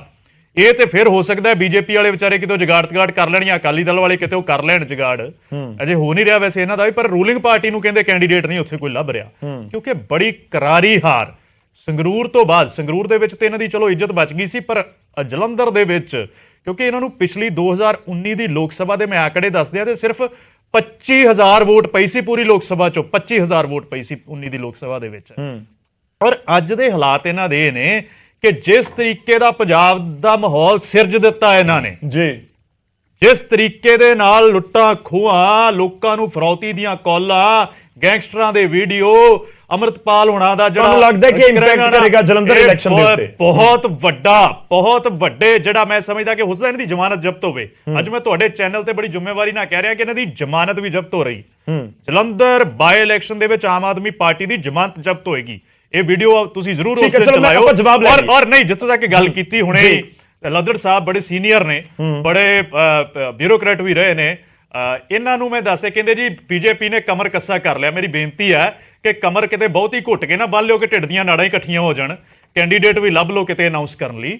ਔਰ ਜੇ ਆંકੜਿਆਂ ਦੀ ਗੱਲ ਕਰੀਏ ਤੇ ਮੈਂ ਤੁਹਾਨੂੰ ਦੱਸ ਦਿਆਂ ਕਿ ਆਮ ਜਿੰਨੀ ਸਾਨੂੰ ਲੋਕ ਸਭਾ 2019 ਦੀ ਲੋਕ ਸਭਾ ਦੇ ਵਿੱਚ ਜਿਹੜੀ ਵੋਟ ਪਈ ਸੀ, ਲਗਭਗ 19 ਹੀ ਵੋਟ ਸਾਨੂੰ ਜਲੰਧਰ ਲੋਕ ਸਭਾ ਦੇ ਵਿੱਚ ਆਉਣ ਵਾਲੀਆਂ 9 ਅਸੈਂਬਲੀ ਸੀਟਾਂ ਦੇ ਉੱਤੇ ਲਗਭਗ ਸਾਡੇ ਕੋਲ 19 ਵੋਟ ਰਿਟੇਨ ਰਹੀ ਸੀ। ਔਰ ਆਮ ਆਦਮੀ ਪਾਰਟੀ ਨੂੰ ਕਾਂਗਰਸ ਪਾਰਟੀ ਨਾਲੋਂ ਕਿਤੇ ਘੱਟ ਵੋਟ ਪਈ। ਠੀਕ ਹੈ, ਚਲੋ ਤੁਸੀਂ ਤੁਹਾਡੇ ਸਮੀਕਰਨੇ ਕਹਿ ਰਹੇ ਨੇ ਕਿ 19 22 ਤੇ ਉਸ ਤੋਂ ਬਾਅਦ ਜਿਹੜੇ 23 ਦੇ ਵਿੱਚ ਇਲੈਕਸ਼ਨ ਹੋ ਰਿਹਾ, ਤੁਹਾਨੂੰ ਲੱਗਦਾ ਕਿ ਜ਼ਿਆਦਾ ਕੋਈ ਅਸਰ ਨਹੀਂ ਨਜ਼ਰ ਆਏਗਾ? ਜਿਸ ਤਰੀਕੇ ਦੇ ਗੌਰਵ ਜਲੰਧਰ ਚ ਹਾਲਾਤ ਨੇ, ਮੈਨੂੰ ਤਾਂ ਇਹ ਲੱਗਦਾ ਹੈ ਵੀ ਪਹਿਲੀ ਗੱਲ ਇਹਨਾਂ ਨੂੰ ਕੈਂਡੀਡੇਟ ਨਹੀਂ ਲੱਭਣਾ, ਦੂਸਰੀ ਗੱਲ ਇਹ ਹੈ ਕਿ ਵੈਸੇ ਹੀ ਹਾਰ ਮੰਨ ਲੈਣ। ਠੀਕ ਹੈ, ਚਲੋ ਮੈਂ ਜਵਾਬ ਲੈ ਲਵਾਂ। ਮੈਂ ਲੱਦੜ ਸਾਹਿਬ ਤੋਂ ਵੀ ਜਵਾਬ ਲਾਉਂਗਾ, ਕਲੇਰ ਜੀ ਤੋਂ ਵੀ, ਪਰ ਪਹਿਲਾਂ ਮੈਂ ਇੱਕ ਵਾਰ ਪਾਸੀ ਸਾਹਿਬ ਦਾ ਰੁਖ ਕਰ ਲਵਾਂ। ਪਾਸੀ ਸਾਹਿਬ, ਕੈਂਡੀਡੇਟ ਨੂੰ ਲੈ ਕੇ ਜ਼ਿਕਰ ਹੋ ਰਿਹਾ ਹੈ, ਹਾਕਮ ਤੇ ਰੋ ਕੈਂਡੀਡੇਟ ਅੱਜ ਤੱਕ ਨਹੀਂ ਦਿੱਤਾ ਤੇ ਤੁਹਾਡੇ ਵਿਰੋਧੀ ਕਹਿੰਦੇ ਤੁਹਾਨੂੰ ਲੱਭ ਨਹੀਂ ਰਿਹਾ। ਕਾਲੋ ਸਾਹਿਬ ਦੀਆਂ ਗੱਲਾਂ ਤੋਂ ਨਾ ਮੈਨੂੰ ਇੱਕ ਨਾਟਕ ਯਾਦ ਆ ਗਿਆ, ਮੁੰਗੇਰੀ ਲਾਲ ਕੇ ਹਸੀਨ ਸੁਪਨੇ। ਇਹ ਕੌਣ ਵੇਖਦਾ? ਔਰ ਪੂਰੀ ਕਾਂਗਰਸ ਮੁੰਗੇਰੀ ਲਾਲ ਦੇ ਹਸੀਨ ਸੁਪਨੇ ਦੇਖ ਰਹੀ ਹੈ। ਆਮ ਆਦਮੀ ਪਾਰਟੀ ਦੀ ਜ਼ਮਾਨਤ ਜ਼ਬਤ ਹੋ ਜੂਗੀ, ਅਮਾਏ ਹੋ ਜੂਗਾ। 2019 ਦਾ ਇਲੈਕਸ਼ਨ ਦੇਖ ਲਓ ਭਾਈ, 2022 ਦਾ ਇਲੈਕਸ਼ਨ ਦੇਖ ਲਓ। ਔਰ ਤੀਸਰੀ ਚੀਜ਼ ਮੈਂ ਗੌਰਵ ਜੀ ਦੱਸਣਾ ਚਾਹ ਰਿਹਾ, ਬਿਲਕੁਲ ਕੈਂਡੀਡੇਟ ਤਿਆਰ ਹੈ, ਜਲਦੀ ਅਨਾਉਂਸ ਹੋਣ ਵਾਲਾ ਹੈ। ਔਰ ਸਾਡੀ ਪਾਰਟੀ ਕਾਂਗਰਸ ਦੀ ਤਰ੍ਹਾਂ ਇਨਡਿਸਿਪਲਿਨਡ ਪਾਰਟੀ ਨਹੀਂ ਹੈ। ਔਰ ਬੜੀ ਜਲਦੀ ਬਹੁਤ ਅੱਛਾ ਚਿਹਰਾ ਤੁਸੀਂ ਦੇਖੋਗੇ। ਕਾलो साहब, एक ना मैं शेर सोच रहा सी कि मन बहलाने के लिए कालो साहब आपका ख्याल अच्छा है, मैं बहला लो, लेकिन जो जिमनी अपने ते लागू कर लो, जो जिमनी चोण दा रिजल्ट आना है, ये यू टर्न वाली पार्टी अपने ते लागू कर ले। जरा इनु करो कालो साहब, एक रिक्वेस्ट है, मैं कदे किसी ਨੂੰ ਇੰਟਰਪਟ ਨਹੀਂ ਕਰਦਾ। ਤੁਸੀਂ ਬਹੁਤ ਕੰਪਲੀਟ ਕਰ ਲਓ ਤੁਸੀਂ ਕਰੋ ਕੰਪਲੀਟ ਜੀ, ਕਰੋ। ਹਾਂ ਬਿਲਕੁਲ ਕਾलो साहब, ਜਦੋਂ ਜਿਮਨੀ ਚੋਣ ਦਾ ਜਲੰਧਰ ਦਾ ਰਿਜ਼ਲਟ ਆਣਾ ਹੈ, ਜਿੱਦਾਂ 2022 ਦੇ ਰਿਜ਼ਲਟ ਤੋਂ ਬਾਅਦ ਚੰਨੀ ਜੀ ਦੇ ਨਾਂ ਤੇ, ਸਿੱਧੂ ਜੀ ਦੇ ਨਾਂ ਤੇ ਤੁਸੀਂ ਬੜੇ ਦਮਗਜੇ ਮਾਰਦੇ ਸੀ, ਫਰਸਟ੍ਰੇਟ ਹੋ ਕੇ ਬਹਿ ਗਏ ਸੀ, ਇਦਾਂ ਹੀ ਜਲੰਧਰ ਜਿਮਨੀ ਚੋਣ ਤੋਂ ਬਾਅਦ ਵੀ ਤੁਹਾਡੇ ਨਾਲ ਹੋਣ ਵਾਲਾ ਹੈ। ਪਹਿਲੀ ਚੀਜ਼ ਮੈਂ ਤੁਹਾਨੂੰ ਦੱਸ ਦਿਆਂ। ਦੂਜੀ ਚੀਜ਼ ਗੌਰਵ ਜੀ, 2017 ਦੇ ਇਲੈਕਸ਼ਨ ਦੇ ਵਿੱਚ ਜਿਹੜਾ ਇਲੈਕਸ਼ਨ ਲੜਿਆ ਸੀ, ਕੈਪਟਨ ਅਮਰਿੰਦਰ ਸਿੰਘ ਦੇ ਨਾਂ ਤੇ ਲੜਿਆ ਸੀ। ਉਸ ਟਾਈਮ ਵੀ ਨਵਜੋਤ ਸਿੰਘ ਸਿੱਧੂ ਇਹਨਾਂ ਦੀ ਟੀਮ ਦੇ ਵਿੱਚ ਸੀਗੇ, ਉਸ ਟਾਈਮ ਵੀ ਰਾਜਾ ਵੜਿੰਗ, ਪ੍ਰਤਾਪ ਬਾਜਵਾ ਜੀ ਸਾਰੇ ਸੀਗੇ। ਔਰ ਜਦੋਂ 2022 ਦੇ ਇਲੈਕਸ਼ਨ ਤੋਂ ਪਹਿਲਾਂ ਇਹ ਬੜੀਆਂ ਇਹਨਾਂ ਨੇ ਕਹਾਣੀਆਂ ਬਣਾਈਆਂ ਸੀਗੀਆਂ ਕਿ ਆਹ ਦੇਖੋ ਜੀ ਅਸੀਂ 100 ਸੀਟਾਂ ਲਵਾਂਗੇ, 90 ਸੀਟਾਂ ਲਵਾਂਗੇ, ਤੇ ਤੁਸੀਂ ਦੇਖਿਆ ਸੀ ਸਿੱਧੂ ਸਾਹਿਬ ਵੀ ਕੰਪੇਨਰ ਸੀਗੇ 2022 ਦੇ ਇਲੈਕਸ਼ਨ ਦੇ। ਸਿੱਧੂ ਸਾਹਿਬ ਲੋਕਾਂ 'ਚ ਤਾਂ ਇਹ ਪਰਸੈਪਸ਼ਨ ਫੈਲਾਈ ਸੀ ਕਾਂਗਰਸ ਨੇ ਕਿ ਹੋ ਸਕਦਾ ਹੈ ਕਿ ਨਵਜੋਤ ਸਿੰਘ ਸਿੱਧੂ ਨੂੰ ਹੀ ਨਾ ਕਿਤੇ ਲੈ ਆਣ ਅੱਗੇ ਨੂੰ, ਲੇਕਿਨ ਉਸ ਤੋਂ ਬਾਅਦ ਕੀ ਹਾਲਤ ਹੋਈ ਸੀ 78 ਤੋਂ 18। ਸੋ ਇਹ ਗੱਲਾਂ ਤਾਂ ਛੱਡ ਦਿਓ ਕਿ ਸਿੱਧੂ ਸਾਹਿਬ ਦੇ ਆਉਣ ਨਾਲ ਤੁਹਾਨੂੰ ਕੋਈ ਬਹੁਤ ਵੱਡਾ ਬੈਨੀਫਿਟ ਹੋਣ ਵਾਲਾ ਹੈ, ਕਿਉਂਕਿ ਜਿਹੜੀ ਤੁਹਾਡੀਆਂ 5 ਧੜੇ ਬਣੇ ਹੋਏ ਆ ਉਹ 6ਵਾਂ ਵੀ ਸ਼ੁਰੂ ਹੋ ਜਾਣਾ ਹੈ। ਜਿਹੜਾ ਧੜਾ ਹੁਣ ਸ਼ਾਂਤ ਬੈਠੇ ਉਹ ਵੀ ਉੱਠ ਠੀਕ ਹੈ, ਚਲੋ ਛੋਟਾ ਰੱਖਿਓ ਸਰ ਜਵਾਬ। ਚਲੋ ਮੈਂ ਨਾਲ ਦੀ ਨਾਲ ਜਵਾਬ ਲੈ ਲਵਾਂ। ਕਾਲੋ ਸਾਹਿਬ ਬਹੁਤ ਛੋਟਾ 20 ਸੈਕਿੰਡ ਸਰ ਪਲੀਜ਼, ਮੈਂ ਪਾਸੇ ਜਾ ਰਿਹਾ ਤੁਹਾਡੇ ਕੋਲ। ਇਹ ਤੇ ਸਟੇਟ ਦਾ ਇਸ਼ੂ ਹੈ ਨਾ, ਸਾਡਾ ਇੰਟਰਨਲ ਹੈ, ਸਾਡੇ 5 ਧੜੇ ਹੋਣ 10 ਧੜੇ ਹੋਣ, ਤੁਹਾਨੂੰ ਇਹਦੇ ਨਾਲ ਕੀ ਮਤਲਬ? ਇੱਥੇ ਦਿੱਲੀ ਤੇ ਪੰਜਾਬ ਵਾਲਾ ਨਤੀਜੇ ਤੇ ਅਸਰ ਪੈ ਜਾਂਦਾ ਨਾ ਸਰ, ਉਸਦਾ ਨਤੀਜੇ ਤੇ ਅਸਰ ਨਹੀਂ ਪੈਂਦਾ। ਮੈਂ ਦੱਸਦਾ ਗੌਰਵ ਇਹਨਾਂ ਦਾ ਕੈਂਡੀਡੇਟ ਇਸ ਲਈ ਡਿਕਲੇਅਰ ਨਹੀਂ ਹੋ ਰਿਹਾ ਕਿ ਇਧਰ ਮੁੱਖ ਮੰਤਰੀ ਦਾ ਆਪਣਾ ਕੈਂਡੀਡੇਟ ਹੈ, ਰਾਘਵ ਚੱਡੇ ਦਾ ਆਪਣਾ ਕੈਂਡੀਡੇਟ ਹੈ। ਇਹਨਾਂ ਕੋਲ ਇਹ ਫੈਸਲਾ ਨਹੀਂ ਹੋ ਰਿਹਾ ਕਿ ਰਾਘਵ ਚੱਡੇ ਦੇ ਕੈਂਡੀਡੇਟ ਨੂੰ ਟਿਕਟ ਦਈਏ ਜਾਂ ਮੁੱਖ ਮੰਤਰੀ ਦੇ ਕੈਂਡੀਡੇਟ ਨੂੰ ਟਿਕਟ ਦਈਏ। ਇਹਨਾਂ ਦਾ ਕਿਤੇ ਘੱਟ ਰੌਲਾ, ਢੱਕੀ ਰਿੱਧੇ ਕੋਈ ਨਾ ਪੁੱਜੇ, ਆ ਜਾਏਗਾ ਥੋੜੇ ਦਿਨ ਆ ਆਪੇ। ਉਹ ਕਹਿੰਦੇ ਵੀ ਨਾਈਆ ਵੇ ਨਾਈਆ ਕਿੰਨੇ ਕਵਾਲ ਆ, ਕਹਿੰਦਾ 2 ਮਿੰਟ ਖਲੋ ਜਾ, ਝੋਲੀ ਜੀ ਆ ਜਾਣੇ ਆ, ਥੋੜੇ ਦਿਨ ਖਲੋ ਜਾਓ, ਇੱਥੇ ਹੀ ਆ ਜਾਣੇ ਆ ਪਾਸੀ ਸਾਹਿਬ, ਚਿੰਤਾ ਨਾ ਕਰੋ। ਚਲੋ ਠੀਕ ਹੈ, ਮੈਂ ਛੋਟੇ ਕਮੈਂਟ ਰੱਖਿਓ ਤਾਂ ਕਿ ਮੈਂ ਵਾਰ-ਵਾਰ ਤੁਹਾਡੇ ਤੋਂ ਜਵਾਬ ਲੈ ਸਕਾਂ। ਕਲੇਰ ਸਾਹਿਬ ਔਰ ਲੱਦੜ ਜੀ ਦਾ ਰੁਖ ਕਰਦੇ ਹਾਂ। ਕਲੇਰ ਜੀ ਪਹਿਲਾਂ ਤੁਹਾਡੇ ਤੋਂ, ਤੁਸੀਂ ਜਿਹੜਾ ਜ਼ਿਕਰ ਕਰ ਰਹੇ ਸੀ ਪਰ ਇਸ ਸਭ ਦੇ ਵਿਚਾਲੇ ਤੁਹਾਨੂੰ ਲੱਗਦਾ ਕਿ ਸਿਆਸਤ ਦੇ ਉੱਤੇ ਸਿੱਧੂ ਦੀ ਐਂਟਰੀ ਕੋਈ ਅਸਰ ਪਾ ਸਕਦੀ ਹੈ? ਪੁਆਇੰਟ ਨੰਬਰ ਨੈਕਸਟ, ਕਿਉਂਕਿ 2022 ਦੀਆਂ ਚੋਣਾਂ ਦੇ ਨਤੀਜੇ ਸਭ ਦੇ ਸਾਹਮਣੇ ਰਹੇ ਨੇ, ਹਾਲਾਂਕਿ ਇੱਕ ਵੱਖਰਾ ਸਿਨਾਰੀਓ ਉਸ ਸਮੇਂ ਜ਼ਰੂਰ ਰਿਹਾ ਹੈ, ਪਰ ਤੁਹਾਨੂੰ ਲੱਗਦਾ ਕਿ ਇਹ ਕਿਸੇ ਤਰੀਕੇ ਨਾਲ ਕੋਈ ਅਸਰ ਪਾ ਸਕਦੇ ਨੇ? ਗੌਰਵ ਜੀ, ਅੱਜ ਜੇ ਤੁਸੀਂ ਪਿੰਡਾਂ ਦੀਆਂ ਸੱਥਾਂ ਦੇ ਵਿੱਚ ਜਾਓ, ਦੇਖੋ ਪੰਜਾਬ ਦੀ ਰਾਜਨੀਤੀ ਪਿੰਡਾਂ ਦੀਆਂ ਸੱਥਾਂ ਤੋਂ ਸ਼ੁਰੂ ਹੁੰਦੀ ਹੈ, ਔਰ ਸੱਥਾਂ ਦੇ ਵਿੱਚ ਅੱਜ ਆਮ ਚਰਚਾ ਹੈ ਕਿ ਆਮ ਆਦਮੀ ਪਾਰਟੀ ਦਾ ਜੋ ਮਾਹੌਲ ਰਿਹਾ ਹੈ ਪਿਛਲੇ 1 ਸਾਲ ਤੋਂ, ਔਰ ਖਾਸ ਕਰਕੇ ਹੁਣ ਅੰਮ੍ਰਿਤਪਾਲ ਵਾਲੇ ਇਸ਼ੂ ਤੇ ਇੱਕ ਸੈਂਟੀਮੈਂਟ ਹੈ ਜਿਹੜਾ ਪੰਜਾਬ ਦੇ ਲੋਕਾਂ ਦਾ ਆਮ ਆਦਮੀ ਪਾਰਟੀ ਦੇ ਉਲਟ ਹੈ। ਔਰ ਜਲੰਧਰ ਦੇ ਵਿੱਚ ਖਾਸ ਕਰਕੇ ਉੱਥੇ ਤਾਂ ਲਤੀਫਪੁਰੇ ਦੇ ਉੱਤੇ ਲੋਕਾਂ ਦੇ ਘਰਾਂ ਦੇ ਉੱਤੇ ਬੁਲਡੋਜ਼ਰ ਚਲਾਇਆ ਹੋਇਆ, ਔਰ ਆਮ ਆਦਮੀ ਪਾਰਟੀ ਇਹ ਭਲੀ ਭਾਂਤੀ ਜਾਣਦੀ ਹੈ ਕਿ ਜਲੰਧਰ ਦੀ ਰਾਹ ਇਹਨਾਂ ਦੇ ਲਈ ਸੌਖੀ ਨਹੀਂ। ਤਾਂ ਹੀ ਤਾਂ ਕੇਜਰੀਵਾਲ ਸਾਹਿਬ ਕਦੇ ਗੇੜਾ ਮਾਰਦੇ ਨੇ, ਉਹ ਦਿਖਾਉਂਦੇ ਨੇ ਕਿ ਕਮਾਨ ਮੈਂ ਆਪ ਸਾਂਭ ਲਈ ਹੈ। ਸੋ ਆਮ ਆਦਮੀ ਪਾਰਟੀ ਤਾਂ ਪਹਿਲਾਂ ਅੱਜ ਪੰਜਾਬੀਆਂ ਨੂੰ ਸਿਰਫ ਇਸੇ ਗੱਲ ਦਾ ਜਵਾਬ ਦੇ ਦੇ, ਠੀਕ ਹੈ ਡਿਵੈਲਪਮੈਂਟ ਨਹੀਂ ਕੀਤੀ, ਉਹ 2000 ਜਾ ਕੇ 27 ਚ ਜਵਾਬ ਲੈ ਲਾਂਗੇ। ਹੋਰ ਜਿਹੜੀਆਂ ਸੋਸ਼ਲ ਵੈਲਫੇਅਰ ਸਕੀਮਾਂ ਸੀ, ਵਾਅਦੇ ਸੀ, ਚਲੋ ਉਹ ਵੀ ਠਹਿਰ ਕੇ ਲੈ ਲਾਂਗੇ। ਅੱਜ ਸਭ ਤੋਂ ਵੱਡਾ ਬੁਨਿਆਦੀ ਸਵਾਲ ਜਿਹੜੀ ਰੂਲਿੰਗ ਪਾਰਟੀ ਹੈ ਤੇ ਮੁਰਿਆ ਖੜਾ ਹੈ ਕਿ ਤੁਸੀਂ ਪੰਜਾਬੀਆਂ ਨੂੰ ਵੱਖਵਾਦੀ ਲੇਬਲ ਕਰਨਾ ਚਾਹਿਆ। ਤੁਹਾਡਾ ਇੱਕ 12 ਦਿਨ ਤੋਂ ਅਨਸਕਸੈਸਫੁਲ ਆਪਰੇਸ਼ਨ ਚੱਲ ਰਿਹਾ, ਜਿਹੜਾ ਕਿ ਇੱਕ ਆਮ 307 ਦਾ ਪਰਚਾ ਸੀਗਾ, ਉਹ ਪਾ ਕੇ ਅੰਮ੍ਰਿਤਪਾਲ ਨੂੰ ਫੜਿਆ ਜਾ ਸਕਦਾ ਸੀ, ਉਹਨੂੰ ਤੁਸੀਂ ਐਡਾ ਵੱਡਾ ਬਣਾਤਾ, ਕੇਂਦਰੀ ਫੋਰਸਾਂ ਮੰਗਾ ਲੀਆਂ। ਤਾਂ ਪੰਜਾਬੀਆਂ ਨੂੰ ਘੱਟੋ ਘੱਟ ਇਹ ਜਾਣਨ ਦਾ ਹੱਕ ਤਾਂ ਹੈ ਨਾ ਕਿ 12 ਦਿਨ 'ਚ ਜਿਹੜਾ ਖਾਲਿਸਤਾਨੀ ਮੋਡਿਊਲ ਦੀ ਗੱਲ ਕਰ ਰਹੇ ਹੋ, ਉਹਦੇ 'ਚੋਂ ਰਿਕਵਰੀਆਂ ਕੀ ਹੋਈਆਂ? ਸਿਰਫ 12 ਬੋਰ ਦੀਆਂ ਬੰਦੂਕਾਂ, ਇਹ ਤੋਂ ਅੱਗੇ ਤਾਂ ਕੁਛ ਨਹੀਂ। ਔਰ ਇਹਦੇ ਕਰਕੇ ਤੁਸੀਂ ਪੰਜਾਬੀ ਨੌਜਵਾਨ ਬਾਹਰ ਸੁੱਟੇ, ਸੋ ਬਹੁਤ ਵੱਡਾ ਸਵਾਲੀਆ ਨਿਸ਼ਾਨ ਹੈ। ਔਰ ਦੂਸਰੀ ਗੱਲ ਦੇਖੋ, 2019 ਦਾ ਜਿਹੜਾ ਅੰਕੜਾ ਹੈ, ਤੁਸੀਂ ਦੇਖੋਗੇ ਕਿ 2019 ਚ 12.5 ਲੱਖ ਵੋਟ ਹੁੰਦੀ ਹੈ ਇੱਕ ਜਲੰਧਰ ਪਾਰਲੀਮੈਂਟ ਕਨਸਟੀਟੂਐਂਸੀ ਦੀ, ਤੇ ਕਾਂਗਰਸ ਤੇ ਜਿਹੜਾ ਸ਼੍ਰੋਮਣੀ ਅਕਾਲੀ ਦਲ ਦੇ ਕੈਂਡੀਡੇਟ ਦਾ ਫਰਕ ਸੀ, ਉਹ 12 ਲੱਖ ਵੋਟਾਂ ਚੋਂ ਸਿਰਫ 19,000 ਦਾ ਸੀਗਾ। ਤੇ ਉਸ ਤੋਂ ਬਾਅਦ ਜੋ ਅੱਜ ਪੰਜਾਬ ਦੇ ਹਾਲਾਤ ਬਣ ਚੁੱਕੇ, ਕਿਉਂਕਿ ਲੋਕਾਂ ਨੇ ਦੋਨੇ ਸਰਕਾਰਾਂ ਦੇਖ ਲੀਆਂ ਨੇ। ਲੋਕਾਂ ਨੇ 5 ਸਾਲ ਕਾਂਗਰਸ ਦੇ ਕੈਪਟਨ ਅਮਰਿੰਦਰ ਸਿੰਘ ਦੇ ਗੁਟਕਾ ਸਾਹਿਬ ਦੀ ਸਹੁੰ ਵੀ ਦੇਖ ਲਈ ਹੈ, ਜਦੋਂ ਕੋਈ ਕਿਸਾਨੀ ਕਰਜ਼ਾ ਮਾਫ ਨਹੀਂ ਹੋਇਆ, ਨਸ਼ੇ ਤੇ ਕੋਈ ਗੱਲ ਨਹੀਂ ਹੋਈ, ਡਿਵੈਲਪਮੈਂਟ ਨਹੀਂ ਹੋਈ। ਔਰ ਅੱਜ 1 ਸਾਲ ਆਮ ਆਦਮੀ ਪਾਰਟੀ ਦਾ ਤਾਂ ਫੇਲੀਅਰ ਦਾ ਰਾਜ ਦੇਖ ਲਿਆ। ਸੋ ਲੋਕਾਂ ਨੂੰ ਹੁਣ ਇੱਕ ਮਤਲਬ ਤੁਹਾਨੂੰ ਲੱਗਦਾ ਕਿ ਮੁਕਾਬਲਾ ਜਲੰਧਰ ਦਾ ਅਕਾਲੀ ਦਲ ਤੇ ਕਾਂਗਰਸ ਦੇ ਵਿਚਾਲੇ ਹੈ? ਮੈਂ ਇਸ ਟਾਈਮ ਦੇ ਵਿੱਚ ਗੌਰਵ ਜੀ, ਅੱਜ ਦੀ ਸਥਿਤੀ ਇਹ ਹੈ ਕਿ ਪੰਜਾਬ ਠੱਗਿਆ ਮਹਿਸੂਸ ਕਰਦਾ ਹੈ, ਔਰ ਪੰਜਾਬ ਅੱਜ ਚਿੰਤਤ ਹੈ ਕਿ ਅਸੀਂ ਅਮਨ ਤੇ ਭਾਈਚਾਰਕ ਸਾਂਝ ਲੈ ਕੇ ਆਉਣੀ ਹੈ। ਪੰਜਾਬ ਅੱਜ ਚਿੰਤਤ ਹੈ ਕਿ ਪੰਜਾਬ ਡਿਵੈਲਪਮੈਂਟ ਵਾਲੇ ਪਾਸੇ ਨੂੰ ਤੁਰੇ, ਫੇਕ ਪ੍ਰੋਪੇਗੰਡੇ ਜਿਹੜੇ ਚਲਾਏ ਨੇ ਇਹਨਾਂ ਤੋਂ ਬਾਹਰ ਆਵੇ, ਕਿਉਂਕਿ ਨਵਜੋਤ ਸਿੱਧੂ ਦਾ ਵੀ ਇੱਕ ਬਹੁਤ ਵੱਡਾ ਯੋਗਦਾਨ ਸੀ ਪੰਜਾਬ ਦੀ ਰਾਜਨੀਤੀ 'ਚ ਕੜੱਤਣ ਪੈਦਾ ਕਰਨ ਦਾ, ਝੂਠੀ ਇਲਜ਼ਾਮਬਾਜ਼ੀ ਦਾ। ਮੈਂ ਜਾਣਾ ਨਹੀਂ ਚਾਹੁੰਦਾ, ਨਵਜੋਤ ਸਿੱਧੂ ਸਾਹਿਬ ਨੂੰ ਵੀ ਉਹਦੇ ਸਿੱਟੇ ਭੁਗਤ ਚੁੱਕੇ ਨੇ, ਮਿਲ ਚੁੱਕੇ ਨੇ, ਸੋ ਹੁਣ ਉਹਨਾਂ ਨੂੰ ਵੀ ਅੱਗੇ ਵਧਣਾ ਚਾਹੀਦਾ। ਸੋ ਅੱਜ ਦੀ ਜਿਹੜੀ ਪੰਜਾਬ ਦੀ ਪੋਲਿਟਿਕਸ ਹੈ, ਉਹ ਲੋਕ ਇਹ ਮੰਨਦੇ ਨੇ ਕਿ ਡਿਵੈਲਪਮੈਂਟ ਹੋਊਗੀ ਤਾਂ ਉਰੇ ਤਰੱਕੀ ਹੋਊਗੀ, ਅਮਨ ਤੇ ਭਾਈਚਾਰਕ ਸਾਂਝ ਹੈ, ਉਹ ਸਾਰਾ ਕੁਝ ਸ਼੍ਰੋਮਣੀ ਅਕਾਲੀ ਦਲ। ਔਰ ਖਾਸ ਕਰਕੇ ਮੈਂ ਬੀਜੇਪੀ ਨੂੰ ਦੱਸਣਾ ਚਾਹੁੰਦਾ ਕਿ ਬੀਜੇਪੀ ਨੂੰ ਤਾਂ ਹਲੇ ਪੰਜਾਬੀ ਇਹਨਾਂ ਦੀ ਜਿਹੜੀ ਕਿਸਾਨੀ ਅੰਦੋਲਨ ਤੇ ਕਾਲੇ ਕਾਨੂੰਨ ਵਾਲੀ ਸੱਟ ਹੀ ਨਹੀਂ ਭੁੱਲੇ ਸੀ। ਦੂਜੀ ਸੱਟ ਇਹਨਾਂ ਨੇ ਆਮ ਆਦਮੀ ਪਾਰਟੀ ਨਾਲ ਮਿਲ ਕੇ ਮਾਰਤੀ ਕਿ ਦੁਬਾਰਾ ਪੰਜਾਬੀ ਨੌਜਵਾਨਾਂ ਨੂੰ ਚੱਕ ਕੇ ਕਿਸੇ ਨੂੰ ਅਸਾਮ ਦੀ ਜੇਲ੍ਹ 'ਚ, ਕਿਸੇ ਨੂੰ ਪੰਜਾਬ ਦੀ ਜੇਲ੍ਹ 'ਚ, ਜੁਆਇੰਟ ਆਪਰੇਸ਼ਨ ਹੈ ਨਾ, ਕੇਜਰੀਵਾਲ ਨੇ ਵੀ ਕਿਹਾ, ਅਮਿਤ ਸ਼ਾਹ ਵੀ ਮੰਨੇ ਕਿ ਜੁਆਇੰਟ ਆਪਰੇਸ਼ਨ ਚੱਲ ਰਿਹਾ। ਸੋ ਬੀਜੇਪੀ ਤੇ ਆਮ ਆਦਮੀ ਪਾਰਟੀ ਅੱਜ ਪੰਜਾਬ ਦੇ ਵਿੱਚ ਐਡੀ ਜ਼ਿਆਦਾ ਬੈਕਫੁੱਟ ਤੇ ਹੈ ਕਿ ਲੋਕਾਂ ਦੇ ਵਿੱਚ ਜਾਣਾ ਹੀ ਚੁਣੌਤੀ ਹੈ, ਵੋਟਾਂ ਤਾਂ ਬਹੁਤ ਦੂਰ ਦੀ ਗੱਲ। ਆਪਾਂ ਜਵਾਬ ਲੈ ਲਈ ਲੱਦੜ ਸਾਹਿਬ, ਦੋ ਚੀਜ਼ਾਂ ਨੇ, ਇੱਕ ਤਾਂ ਤੁਸੀਂ ਲਾਜ਼ਮੀ ਤੌਰ ਤੇ ਕਾਲੋਂ ਜੀ ਔਰ ਕਲੇਰ ਸਾਹਿਬ ਦੀ ਗੱਲ ਦਾ ਜਵਾਬ ਦੇਣਾ ਚਾਹੋਗੇ। ਪੁਆਇੰਟ ਨੰਬਰ 2, ਜਲੰਧਰ ਇੱਕ ਵੱਡਾ ਸ਼ਹਿਰ ਹੈ, ਸ਼ਹਿਰੀ ਵੋਟਰ ਬੀਜੇਪੀ ਕਲੇਮ ਕਰਦੀ ਹੈ ਕਿ ਸਾਡੇ ਨਾਲ ਜੁੜਿਆ ਹੋਇਆ ਹੈ, ਤਾਂ ਇੱਕ ਤਰੀਕੇ ਨਾਲ ਤੁਹਾਡੀ ਵੀ ਇੱਕ ਅਗਨੀ ਪ੍ਰੀਖਿਆ ਤਾਂ ਜ਼ਰੂਰ ਹੋਏਗੀ ਕਿ ਤੁਸੀਂ 19 ਦਾ ਇਲੈਕਸ਼ਨ ਅਕਾਲੀ ਦਲ ਦੇ ਨਾਲ ਲੜਿਆ ਸੀ ਤੇ ਇਸ ਵਾਰ ਤੁਸੀਂ ਵੱਖਰੇ ਹੋ ਕੇ ਚੋਣ ਮੈਦਾਨ ਦੇ ਵਿੱਚ ਉਤਰੋਗੇ? ਗੌਰਵ ਜੀ, ਮੈਂ ਤੁਹਾਨੂੰ ਪੰਜਾਬੀ ਦੀਆਂ 2-3 ਛੋਟੀਆਂ ਕਹਾਵਤਾਂ ਸਾਂਝੀਆਂ ਕਰਨੀਆਂ ਚਾਹੁੰਦਾ। ਇੱਕ ਤਾਂ ਹੈਗਾ, ਹੁਣ ਤੁਸੀਂ ਇਹਦਾ ਮੀਨਿੰਗ ਤੁਸੀਂ ਤੇ ਜਨਤਾ ਆਪਣੇ ਆਪ ਕੱਢ ਲੇਗੀ। ਇੱਕ ਹੈਗੀ ਆ ਖਾਲੀ ਸੰਖ ਵਜਾਵੇ ਦੀਪਾ, ਦੂਜੀ ਹੈਗੀ ਕਮਲੀ ਕੁੜੀ ਦੁਪਹਿਰੇ ਗਿੱਧਾ, ਤੀਜੀ ਹੈਗੀ ਆ ਚੂਹੇ ਨੂੰ ਸੁੰਡ ਦੀ ਗੱਠੀ ਲੱਭ ਗਈ ਤੇ ਉਹ ਪੰਸਾਰੀ ਬਣ ਕੇ ਬਹਿ ਗਿਆ। ਅੱਜ ਦੇ ਹਾਲਾਤ ਜਿਹੜੇ ਪੰਜਾਬ ਦੇ ਇਹੋ ਜਿਹੇ ਹੈਗੇ ਆ, ਜਿੱਥੋਂ ਤੱਕ ਕਲੇਰ ਸਾਹਿਬ ਨੇ ਕਿਹਾ ਕਿ ਕਿਸਾਨੀ ਅੰਦੋਲਨ ਤੇ ਪੰਜਾਬੀਆਂ ਨੂੰ ਅੰਦਰ ਸੁੱਟਿਆ, ਸੱਟ ਮਾਰੀ ਹੈ, ਇਹ ਤੁਸੀਂ ਪਿਛਲੀ ਹਿਸਟਰੀ ਦੇਖ ਲਓ। ਜਦੋਂ ਦਾ ਦੇਸ਼ ਆਜ਼ਾਦ ਹੋਇਆ, ਲਾ ਐਂਡ ਆਰਡਰ ਸੰਭਾਲਣਾ ਹਰ ਸਟੇਟ ਦੀ ਆਪਣੀ ਜ਼ਿੰਮੇਵਾਰੀ ਹੁੰਦੀ ਹੈ। ਔਰ ਜਦੋਂ ਵੀ ਉਹਨੂੰ ਆਪਣਾ ਕੋਈ ਵੀ ਸਟੇਟ ਸੈਂਟਰ ਗਵਰਨਮੈਂਟ ਤੋਂ, ਚਾਹੇ ਰਾਜ ਕਿਸੇ ਦਾ ਵੀ ਹੋਵੇ, ਕਾਂਗਰਸ ਦੇ ਵੇਲੇ ਵੀ, ਬੀਜੇਪੀ ਦੇ ਵੇਲੇ ਵੀ, ਜਦੋਂ ਵੀ ਕੋਈ ਸਹਾਇਤਾ ਮੰਗੀ ਜਾਂਦੀ ਹੈ, ਜਿਸ ਤਰ੍ਹਾਂ ਦੀ ਵੀ ਸਹਾਇਤਾ ਮੰਗੀ ਜਾਂਦੀ ਹੈ, ਸੈਂਟਰ ਹਮੇਸ਼ਾ ਸਹਾਇਤਾ ਦਿੰਦਾ ਆਇਆ। ਚਾਹੇ ਉਹ ਆਪਾਂ 1984 ਦੀ ਗੱਲ ਲੈ ਲਈਏ, ਚਾਹੇ 1987 ਦੀ ਲੈ ਲਈਏ ਜਦੋਂ ਬਲੈਕ ਥੰਡਰ ਹੋਇਆ ਸੀਗਾ। ਅੱਜ ਵੀ ਜੇ ਆਪਣਾ ਮੁੱਖ ਮੰਤਰੀ ਨੇ ਜਾ ਕੇ ਸਹਾਇਤਾ ਮੰਗੀ ਹੈ ਤਾਂ ਨੈਸ਼ਨਲ ਯੂਨਿਟੀ ਇੰਟੈਗ੍ਰਿਟੀ ਨੂੰ ਧਿਆਨ 'ਚ ਰੱਖਦਿਆਂ ਸੈਂਟਰ ਮਨਾ ਨਹੀਂ ਕਰ ਸਕਦਾ। ਭਾਵੇਂ ਉਹ ਕਾਂਗਰਸ ਦਾ ਰੂਲ ਹੁੰਦਾ ਤਾਂ ਵੀ ਮਿਲਣੀ ਸੀਗੀ ਕਿ ਕਿੰਨੀਆਂ ਪੈਰਾਮਿਲਟਰੀ ਫੋਰਸਿਸ ਚਾਹੀਦੀਆਂ। ਲਾ ਐਂਡ ਆਰਡਰ ਜਿਹੜਾ ਮੇਨਟੇਨ ਕਰਨਾ ਸਟੇਟ ਦੀ ਜ਼ਿੰਮੇਵਾਰੀ ਆ। ਜੇ ਇੱਥੇ ਗੈਂਗਸਟਰ ਆਏ ਹੈਗੇ ਆ, ਇਹਨਾਂ ਨੂੰ ਕੰਟਰੋਲ ਨਹੀਂ ਹੋਇਆ, ਫਰੋਤੀਆਂ ਕੰਟਰੋਲ ਨਹੀਂ ਹੋਈਆਂ, ਡੇਲੀ ਕਤਲ ਹੋ ਰਹੇ ਆ, ਕਦੇ ਆਪਣੇ ਸਪੋਰਟਸਮੈਨ ਦਾ ਕਤਲ ਹੋ ਰਿਹਾ, ਕਦੇ ਆਪਣਾ ਕਿਸੇ ਹੋਰ ਦਾ ਕਤਲ ਹੋ ਰਿਹਾ, ਤਾਂ ਉਹ ਜਿਹੜੀ ਫੇਲਿਓਰ ਹੈਗੀ ਆ ਉਹ ਆਮ ਆਦਮੀ ਪਾਰਟੀ ਦੀ ਆ, ਨਾ ਕਿ ਭਾਰਤੀ ਜਨਤਾ ਪਾਰਟੀ ਦੀ।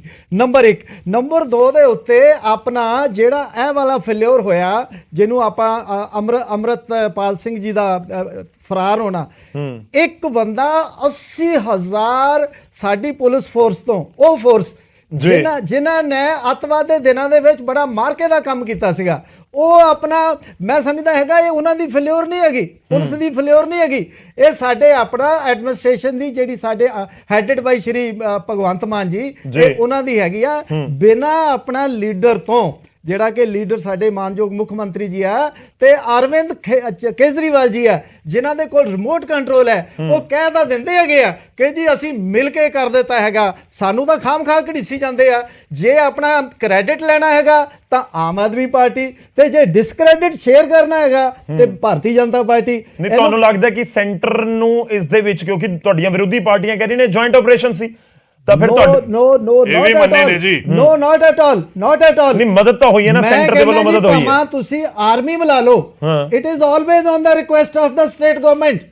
ਇਹ ਤੁਸੀਂ ਆਪਣੇ ਆਪ ਸੈਂਟਰ, ਠੀਕ ਹੈ, ਮਤਲਬ ਤੁਸੀਂ ਇਹ ਕਹਿ ਰਹੇ ਹੋ ਕਿ ਜੇ ਪੈਰਾਮਿਲਟਰੀ ਫੋਰਸ ਆਈ ਤਾਂ ਉਹਦੀ ਡਿਪਲੋਇਮੈਂਟ ਤਾਂ ਸਟੇਟ ਗਵਰਨਮੈਂਟ ਦੇ ਹਿਸਾਬ ਨਾਲ, state government the request and ਉਹਨਾਂ ਨੇ ਹੀ ਡਿਪਲੋਏ ਕਰਨੀ ਹੁੰਦੀ ਹੈ। ਮੈਂ ਐਡਮਿਨਿਸਟ੍ਰੇਸ਼ਨ ਦਾ ਹਿੱਸਾ ਰਿਹਾ, ਭਾਵੇਂ ਆਰਮੀ ਬੁਲਾਣੀ ਹੋਵੇ ਜ਼ਿਲ੍ਹੇ ਦੇ ਵਿੱਚ, ਜ਼ਿਲ੍ਹਾ ਮੈਜਿਸਟ੍ਰੇਟ ਦੀ ਆਗਿਆ ਤੋਂ ਬਗੈਰ ਆਰਮੀ ਨਹੀਂ ਆਂਦੀ। ਮਤਲਬ ਤੁਸੀਂ ਆਪਣਾ ਪੱਲਾ ਝਾੜ ਰਹੇ ਹੋ ਕਿ ਅਸੀਂ ਆਪਣਾ ਕੰਮ ਕਰ ਦਿੱਤਾ ਸੀ, ਇਹਨਾਂ ਤੋਂ ਨਹੀਂ ਫੜਿਆ ਗਿਆ। ਝਾੜ ਰਹੇ, ਪੱਲਾ ਨਹੀਂ ਝਾੜ ਰਹੇ। ਜਿੱਥੋਂ ਤੱਕ ਜ਼ਿੰਮੇਵਾਰੀ ਹੈ ਸਟੇਟ ਦੀ ਸਿਕਿਉਰਿਟੀ ਦੀ, ਇੰਟੈਗ੍ਰਿਟੀ ਦੀ, ਸੈਂਟਰ ਗਵਰਨਮੈਂਟ ਦੀ ਜ਼ਿੰਮੇਵਾਰੀ ਬਣਦੀ ਹੈ ਕਿ ਸਟੇਟ ਗਵਰਨਮੈਂਟ ਨੂੰ ਹੈਲਪ ਕਰੇ, ਲੇਕਿਨ ਉਹਦੀ ਵਰਤੋਂ ਕਰਨੀ ਹੈ ਜਾਂ ਨਹੀਂ ਕਰਨੀ, ਇਹ ਸਟੇਟ ਗਵਰਨਮੈਂਟ ਦੀ ਜ਼ਿੰਮੇਵਾਰੀ ਹੈ। ਤੇ ਜੇ ਉਹਨਾਂ ਨੇ ਆਪਣਾ ਉਹਨੂੰ ਭਜਾ ਦਿੱਤਾ ਆ ਤਾਂ ਇਹਦੇ ਵਿੱਚ ਫੇਲਿਓਰ ਜਿਹੜਾ 100%, not 99.9, 100% ਸਟੇਟ ਗਵਰਨਮੈਂਟ ਦਾ ਹੈ। ਠੀਕ ਹੈ, ਚਲੋ ਕਾਲੋ ਸਾਹਿਬ ਕੋਈ ਜਵਾਬ ਦੇਣਾ ਚਾਹ ਰਹੇ ਨੇ, ਮੈਂ ਉਸ ਤੋਂ ਬਾਅਦ ਪਾਸੀ ਸਾਹਿਬ ਤੁਹਾਡੇ ਕੋਲ ਆ ਰਹੇ ਹਾਂ। ਗੌਰਵ, ਕਿਉਂ ਮੈਂ ਨਾ ਇੱਕ ਗੱਲ ਨਾਲ ਸਹਿਮਤ ਹਾਂ ਕਲੇਰ ਸਾਹਿਬ ਦੀ ਨਾਲ ਕਿ ਇਹ ਸੈਂਟਰ ਤੇ ਸਟੇਟ ਦੀ ਜਿਹੜੀ ਮਿਲੀ ਭੁਗਤ ਦੇ ਨਾਲ ਇਹ ਸਾਰਾ ਆਪਰੇਸ਼ਨ ਜਿਹੜਾ ਹੋਇਆ, ਕਿਉਂ ਮੈਂ ਉਸ ਚੀਜ਼ ਦੀ ਪ੍ਰੋੜਤਾ ਇਸ ਲਈ ਕਰੂੰਗਾ ਕਿ ਕੁਝ ਮਹੀਨੇ ਪਹਿਲਾਂ ਦਾ ਬਿਆਨ ਤੁਹਾਡੇ ਚੈਨਲਾਂ ਦੇ ਮਾਧਿਅਮ ਰਾਹੀਂ ਅਸੀਂ ਵੇਖਿਆ ਸੀ ਕਿ ਹੋਮ ਮਿਨਿਸਟਰ ਅਮਿਤ ਸ਼ਾਹ ਹੋਣਾ ਨੇ ਕਿਹਾ ਸੀਗਾ ਕਿ ਪੰਜਾਬ को हम मॉनिटर कर रहे हैं, हम देख रहे हैं, अगर होगा तो केंद्र उसमें जो है इंटरफेयर करेगा। ਹੁਣ ਆਪਰੇਸ਼ਨ ਹੋਇਆ ਜੁਆਇੰਟ, ਅੱਜ ਲੱਦੜ ਸਾਹਿਬ ਮੰਨਣ ਤੇ ਭਾਵੇਂ ਨਾ ਮੰਨਣ, ਆਪਰੇਸ਼ਨ ਹੋਇਆ ਜੁਆਇੰਟ। ਨਹੀਂ, ਜੁਆਇੰਟ ਆਪਰੇਸ਼ਨ ਕਿਵੇਂ ਹੁੰਦਾ? ਜੁਆਇੰਟ ਆਪਰੇਸ਼ਨ ਇਦਾਂ ਹੋਇਆ, ਵੇਖੋ NIA ਆਈ ਕਿ ਨਹੀਂ ਆਈ ਜੀ, ਚਲੋ ਮੈਂ ਇਹ ਵੀ ਕਹਿ ਰਿਹਾ ਕਿ ਆਪਾਂ ਕੇਂਦਰੀ ਤੇ ਉਹ ਜਲੰਧਰ ਵਾਲੇ ਪਾਸੇ ਹੀ ਰਹਿਣਾ, ਪਰ ਫਿਰ ਵੀ ਉਹਦੇ ਵਿੱਚ ਇੱਕ ਗੱਲ ਹੋ ਜਾਏਗਾ। ਹਾਂ, ਔਰ ਇਹਨਾਂ ਦੋਵਾਂ ਪਾਰਟੀਆਂ ਨੇ ਜੁਆਇੰਟ ਇਸ ਲਈ ਕੀਤਾ, ਔਰ ਉਹ ਕੇਂਦਰ ਵੀ ਕੀ ਲੱਭਿਆ? ਕੇਂਦਰ ਵੀ ਲੱਭਿਆ ਨਕੋਦਰ ਵਾਲਾ, ਸ਼ਾਹਕੋਟ ਵਾਲਾ ਏਰੀਆ, ਜਿੱਥੇ ਕਿ ਬਾਈ ਇਲੈਕਸ਼ਨ ਹੁਣ ਜਾ ਰਹੀ ਸੀ। ਠੀਕ ਹੈ, ਇਹ ਕਿਉਂ ਇਹ ਸਾਰਾ ਜਿਹੜਾ ਛੜਯੰਤਰ ਰਚਿਆ ਗਿਆ, ਇਹ ਵੀ ਇੱਕ ਬੜਾ ਵੱਡਾ ਸਵਾਲ ਖੜਾ ਕਰਦਾ ਹੈ। ਔਰ ਫਿਰ ਅਜੇ ਤੱਕ 13-14 ਦਿਨ ਹੋ ਗਏ, ਕੋਈ ਅਰੈਸਟ ਨਹੀਂ ਪਈ ਹੈ।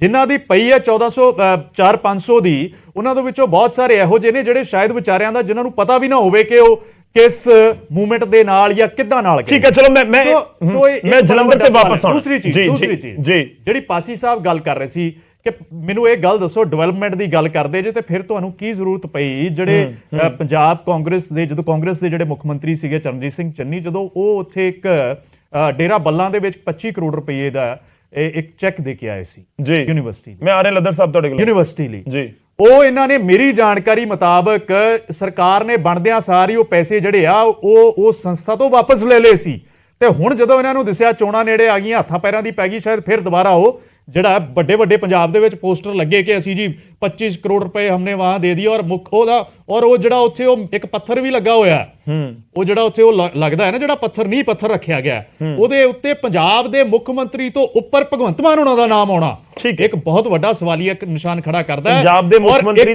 ਤੇ ਨਾਮ ਇੱਕ ਮੈਂ ਅੱਜ ਹੀ ਨਿਊਜ਼ ਪੜ੍ਹ ਰਿਹਾ ਸੀਗਾ ਕਿ ਕਿਸੇ ਨੇ ਕੋਈ ਕੋਰਟ ਦੇ ਵਿੱਚ ਵੀ, ਮਾਣਯੋਗ ਹਾਈ ਕੋਰਟ ਦੇ ਵਿੱਚ ਵੀ ਗਿਆ ਹੈ ਕਿ ਚੋਣਾਂ ਦੇ ਐਨ ਨੇੜੇ ਜਾ ਕੇ ਇਹ 25 ਕਰੋੜ ਰੁਪਈਆ ਦੇਣਾ ਕਿਤੇ ਸਿੱਧੇ ਤਰੀਕੇ ਦੇ ਨਾਲ ਵੋਟਰਾਂ ਨੂੰ ਲੁਭਾਉਣ ਦਾ ਕੰਮ ਤੇ ਨਹੀਂ ਸੀ। ਠੀਕ ਹੈ, ਇਹ ਵੀ ਬਹੁਤ ਵੱਡਾ ਹਾਂ। ਮੈਂ ਛੋਟਾ ਜਿਹਾ ਰਿਐਕਸ਼ਨ ਲੈਣਾ ਲੱਦਰ ਸਾਹਿਬ, ਉਸ ਤੋਂ ਪਹਿਲਾਂ ਕਲੀਅਰ ਜੀ, ਕਿਉਂਕਿ ਜੁਆਇੰਟ ਆਪਰੇਸ਼ਨ ਦਾ ਤੁਸੀਂ ਵੀ ਜ਼ਿਕਰ ਕੀਤਾ ਸੀ, ਮੈਂ ਲੱਦਰ ਸਾਹਿਬ ਤੋਂ ਉਸ ਦੇ ਉੱਤੇ ਇਕੱਠਾ ਕਮੈਂਟ ਲਾਉਂਗਾ।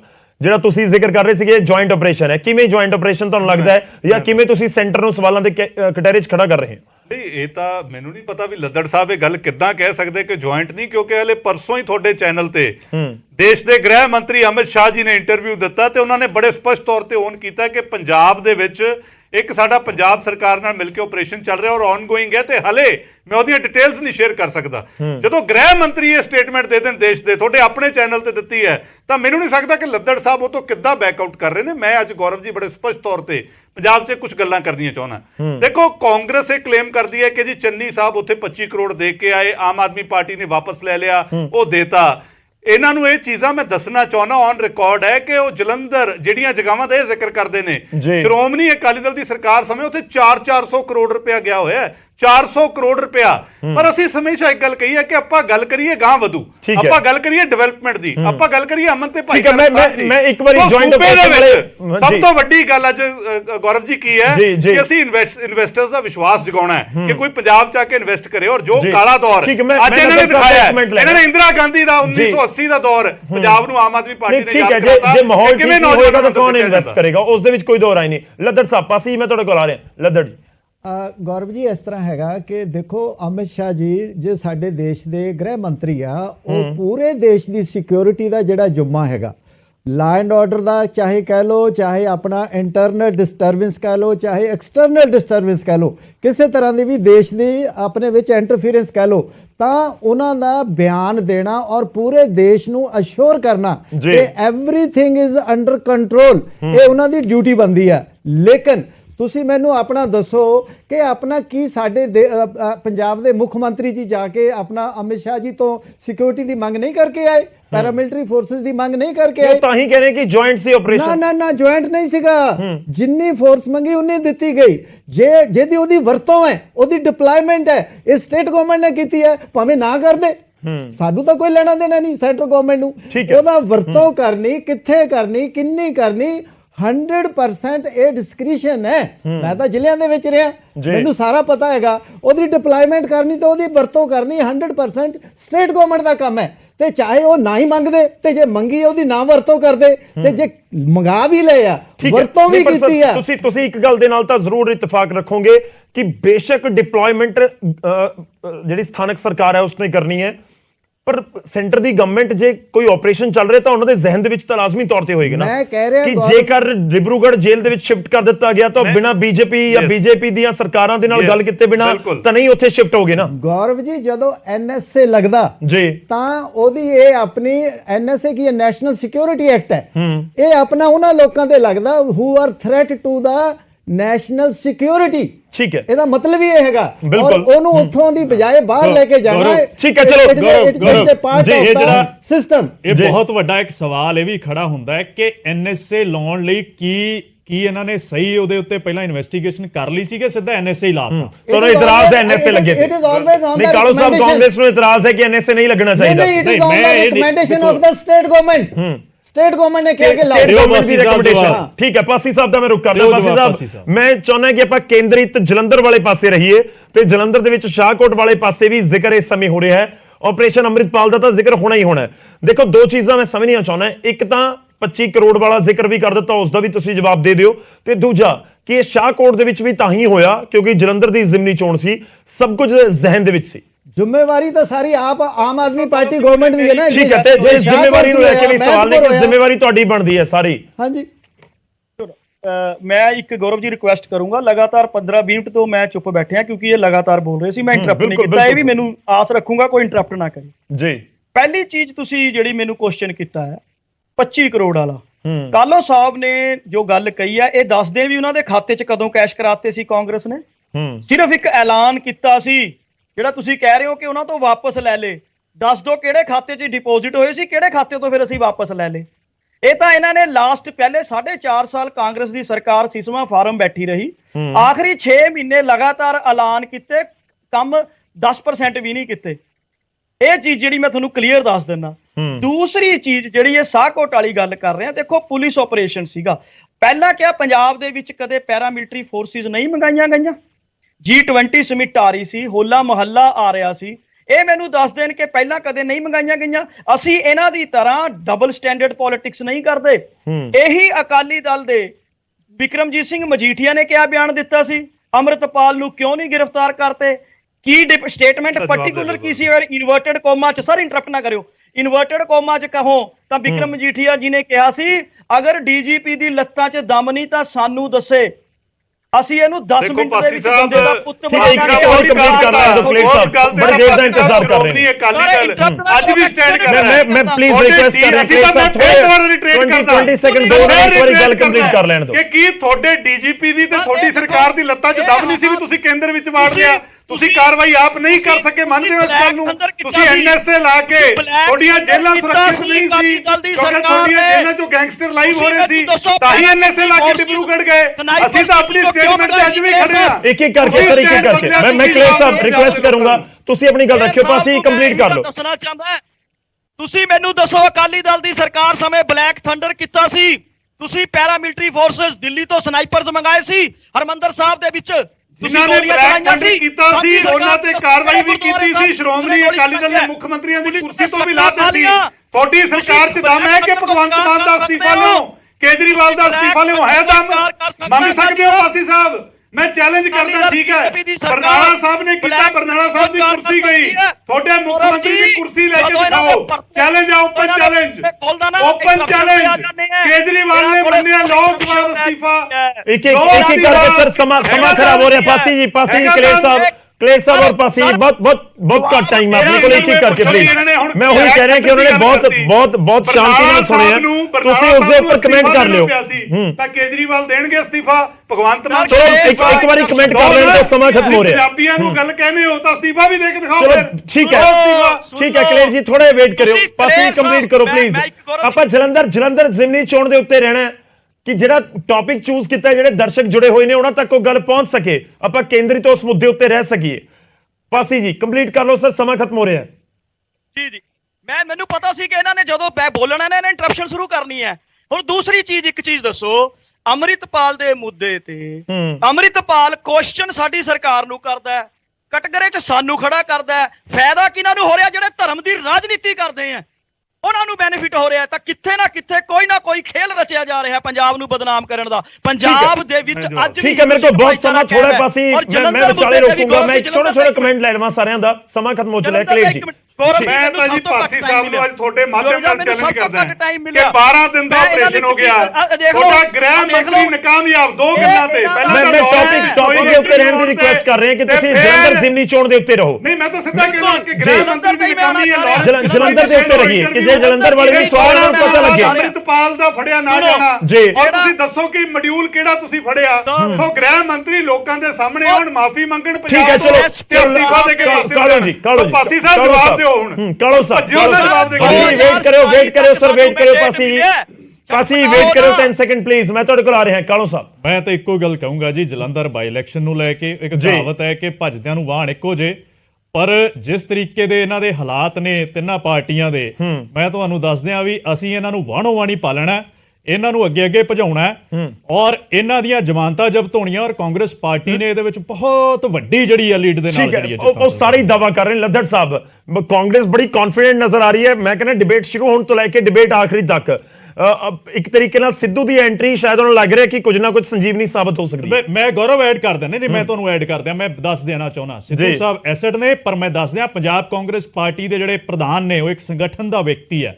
ਉਹਨੇ ਆਉਂਦੇ ਪਹਿਲਾਂ ਸਾਰੇ ਜ਼ਿਲ੍ਹਾ ਪ੍ਰਧਾਨ ਬਣਾਏ, 234 ਬਲਾਕ ਪ੍ਰਧਾਨ, ਸਾਡੀ ਹਰ ਅਸੈਂਬਲੀ ਦੇ ਵਿੱਚ 31 ਮੈਂਬਰੀ ਤੇ ਜ਼ਿਲ੍ਹਾ ਦੇਖੋ ਅਗਨੀ ਪ੍ਰੀਖਿਆ ਦਾ ਮੈਂ ਜ਼ਿਕਰ ਕਰ ਰਿਹਾ ਸੀ ਨਾ, ਮੈਂਬਰੀ ਕਮੇਟੀ ਵੀ ਅਮਰਿੰਦਰ ਸਿੰਘ ਰਾਜਾ ਮੈਂ ਅਗਨੀ ਪ੍ਰੀਖਿਆ ਦਾ ਜ਼ਿਕਰ ਕਰ ਰਿਹਾ ਸੀ। ਰਾਜਾ ਵੜਿੰਗ ਦੇ ਲਈ ਵੀ ਅਗਨੀ ਪ੍ਰੀਖਿਆ ਲਾਜ਼ਮੀ ਤੌਰ ਤੇ ਹੋਏਗੀ, ਇਹ ਤੁਹਾਨੂੰ ਮੰਨਣਾ ਪਏਗਾ। ਚਿੰਤਾ ਨਾ ਕਰੋ, ਅਸੀਂ ਇਲੈਕਸ਼ਨ ਜਿੱਤ ਕੇ ਆਵਾਂਗੇ ਔਰ ਰਾਜਾ ਵੜਿੰਗ ਦੀ ਅਗਵਾਈ 'ਚ ਇੰਤਜ਼ਾਰ ਰਹੇਗਾ ਸਰ 13 ਤਰੀਕ ਦਾ, 13 ਮਈ ਦਾ ਇੰਤਜ਼ਾਰ ਰਹੇਗਾ ਜਿਸ ਦਿਨ ਨਤੀਜੇ ਆਉਣੇ ਨੇ। ਲੱਦਰ ਸਾਹਿਬ ਸਮਾਂ ਖਤਮ ਹੋ ਚੁੱਲਿਆ। ਮੈਂ ਹਾਂ ਗੌਰਵ ਜੀ ਮੈਂ ਤਾਂ ਛੋਟੀ ਜਿਹੀ ਗੱਲ ਇਹ ਕਰਾਂਗਾ ਕਿ ਇਹ ਬਿਲਕੁਲ ਆਪਣਾ ਜਿਹੜਾ ਹੈਗਾ ਕੁਰੂਕਸ਼ੇਤਰ ਹੈਗਾ, ਮਹਾਭਾਰਤ ਸਾਬਤ ਹੋਣਾ ਹੈਗਾ।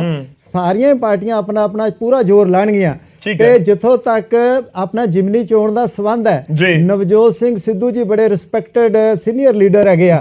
ਮੈਂ ਇੱਕੋ ਹੀ ਗੱਲ ਕਹਾਂਗਾ ਕਿ ਇਹ ਕਾਂਗਰਸ ਪਾਰਟੀ ਦੇ ਵਿੱਚ ਜਿੰਨੀ ਗੁੱਟਬਾਜੀ ਆ ਉਹ ਆਪਣਾ ਉਜੜੇ ਬਾਗਾਂ ਦੇ ਗਾਲੜ ਪਟਵਾਰੀ ਦੇਖਦੇ ਫਿਰ ਸੁਣ ਲਓ ਸਾਡੇ ਕੱਟੇ ਵੱਡੇ ਛੱਡੇ ਜਿੰਨੇ ਵੀ ਸਾਡਾ ਸਕ੍ਰੈਪ ਸੀ ਉਹ ਸਾਰਾ ਇਕੱਠਾ ਕਰਕੇ ਲੈ ਗਏ, ਜਿੰਨੀ ਸਾਡੀ ਪਾਰਟੀ ਦੇ ਵਿੱਚ ਰਹਿੰਦ ਖੂੰਦ ਸੀ ਉਹ ਇਕੱਠੀ ਕਰਕੇ ਲੈ ਗਏ। ਇਹ ਸਾਨੂੰ ਦੱਸ ਰਹੇ ਨੇ ਲੱਦਰ ਸਾਹਿਬ ਕਾਂਗਰਸ ਵਿੱਚ ਕਿਉਂ ਨਹੀਂ ਜਾ ਰਿਹਾ, ਕਾਂਗਰਸ ਕੋਈ ਕਿਉਂ ਨਹੀਂ ਜਾ ਰਿਹਾ, ਕਿਉਂ ਨਹੀਂ ਜਾ ਰਹੇ? ਤੁਸੀਂ ਜੋ ਲੈ ਗਏ ਸਾਡਾ ਸਕ੍ਰੈਪ ਇਕੱਠਾ ਕਰਕੇ, ਸਾਨੂੰ ਨਹੀਂ ਲੋੜ ਹੋਰ ਲੈ ਲਓ ਜੇ ਕੋਈ ਇਦਾਂ ਦੀ ਜ਼ਰੂਰਤ ਹੈ ਤੇ। ਸਾਰਾ ਪੰਜਾਬ ਇਕੱਠਾ ਹੋ ਕੇ ਭਾਰਤੀ ਜਨਤਾ ਪਾਰਟੀ ਚ ਆ ਰਿਹਾ ਹੈਗਾ। ਠੀਕ ਹੈ, ਮੇਰੇ ਸਮਾਂ ਖਤਮ ਹੋ ਚੱਲਿਆ, ਮੈਂ ਵਿਚਾਲੇ ਰੋਕੂੰਗਾ। ਆਉਣ ਵਾਲੀ ਸਰਕਾਰ ਭਾਰਤੀ ਜਨਤਾ ਪਾਰਟੀ ਦੀ ਹੈ। ਦੇਖੋ ਸਭ ਦੇ ਦਾਅਵੇ ਤਾਂ ਹੈਗੇ ਨੇ। ਪਾਸੀ ਸਾਹਿਬ ਮਾਫੀ ਚਾਹੂੰਗਾ, ਤੁਸੀਂ ਇੱਕ ਸਮੇਂ ਨੂੰ ਲੈ ਕੇ ਕਹਿ ਰਹੇ ਸੀ ਪਰ ਮੈਂ ਲਾਸਟ ਕਮੈਂਟ ਦੇ ਲਈ ਵੀ ਨਹੀਂ ਆ ਪਾਉਂਗਾ। ਸਾਰੇ ਮਹਿਮਾਨਾਂ ਦਾ ਬਹੁਤ ਬਹੁਤ ਧੰਨਵਾਦ ਸਾਡੇ ਨਾਲ ਜੁੜਨ ਦੇ ਲਈ, ਇਸ ਗੱਲਬਾਤ ਦੇ ਵਿੱਚ ਸ਼ਾਮਲ ਹੋਣ ਦੇ ਲਈ।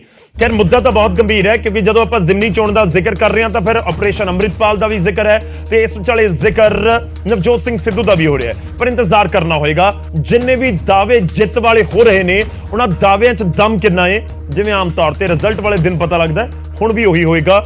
13 ਮਈ ਦਾ ਇੰਤਜ਼ਾਰ ਕਰੋ, 10 ਤਰੀਕ ਨੂੰ ਵੋਟਾਂ ਨੇ ਤੇ 13 ਮਈ ਨੂੰ ਨਤੀਜੇ ਆਉਣਗੇ। ਪ੍ਰਾਈਮ ਟਾਈਮ 'ਚ ਅੱਜ ਦੇ ਲਈ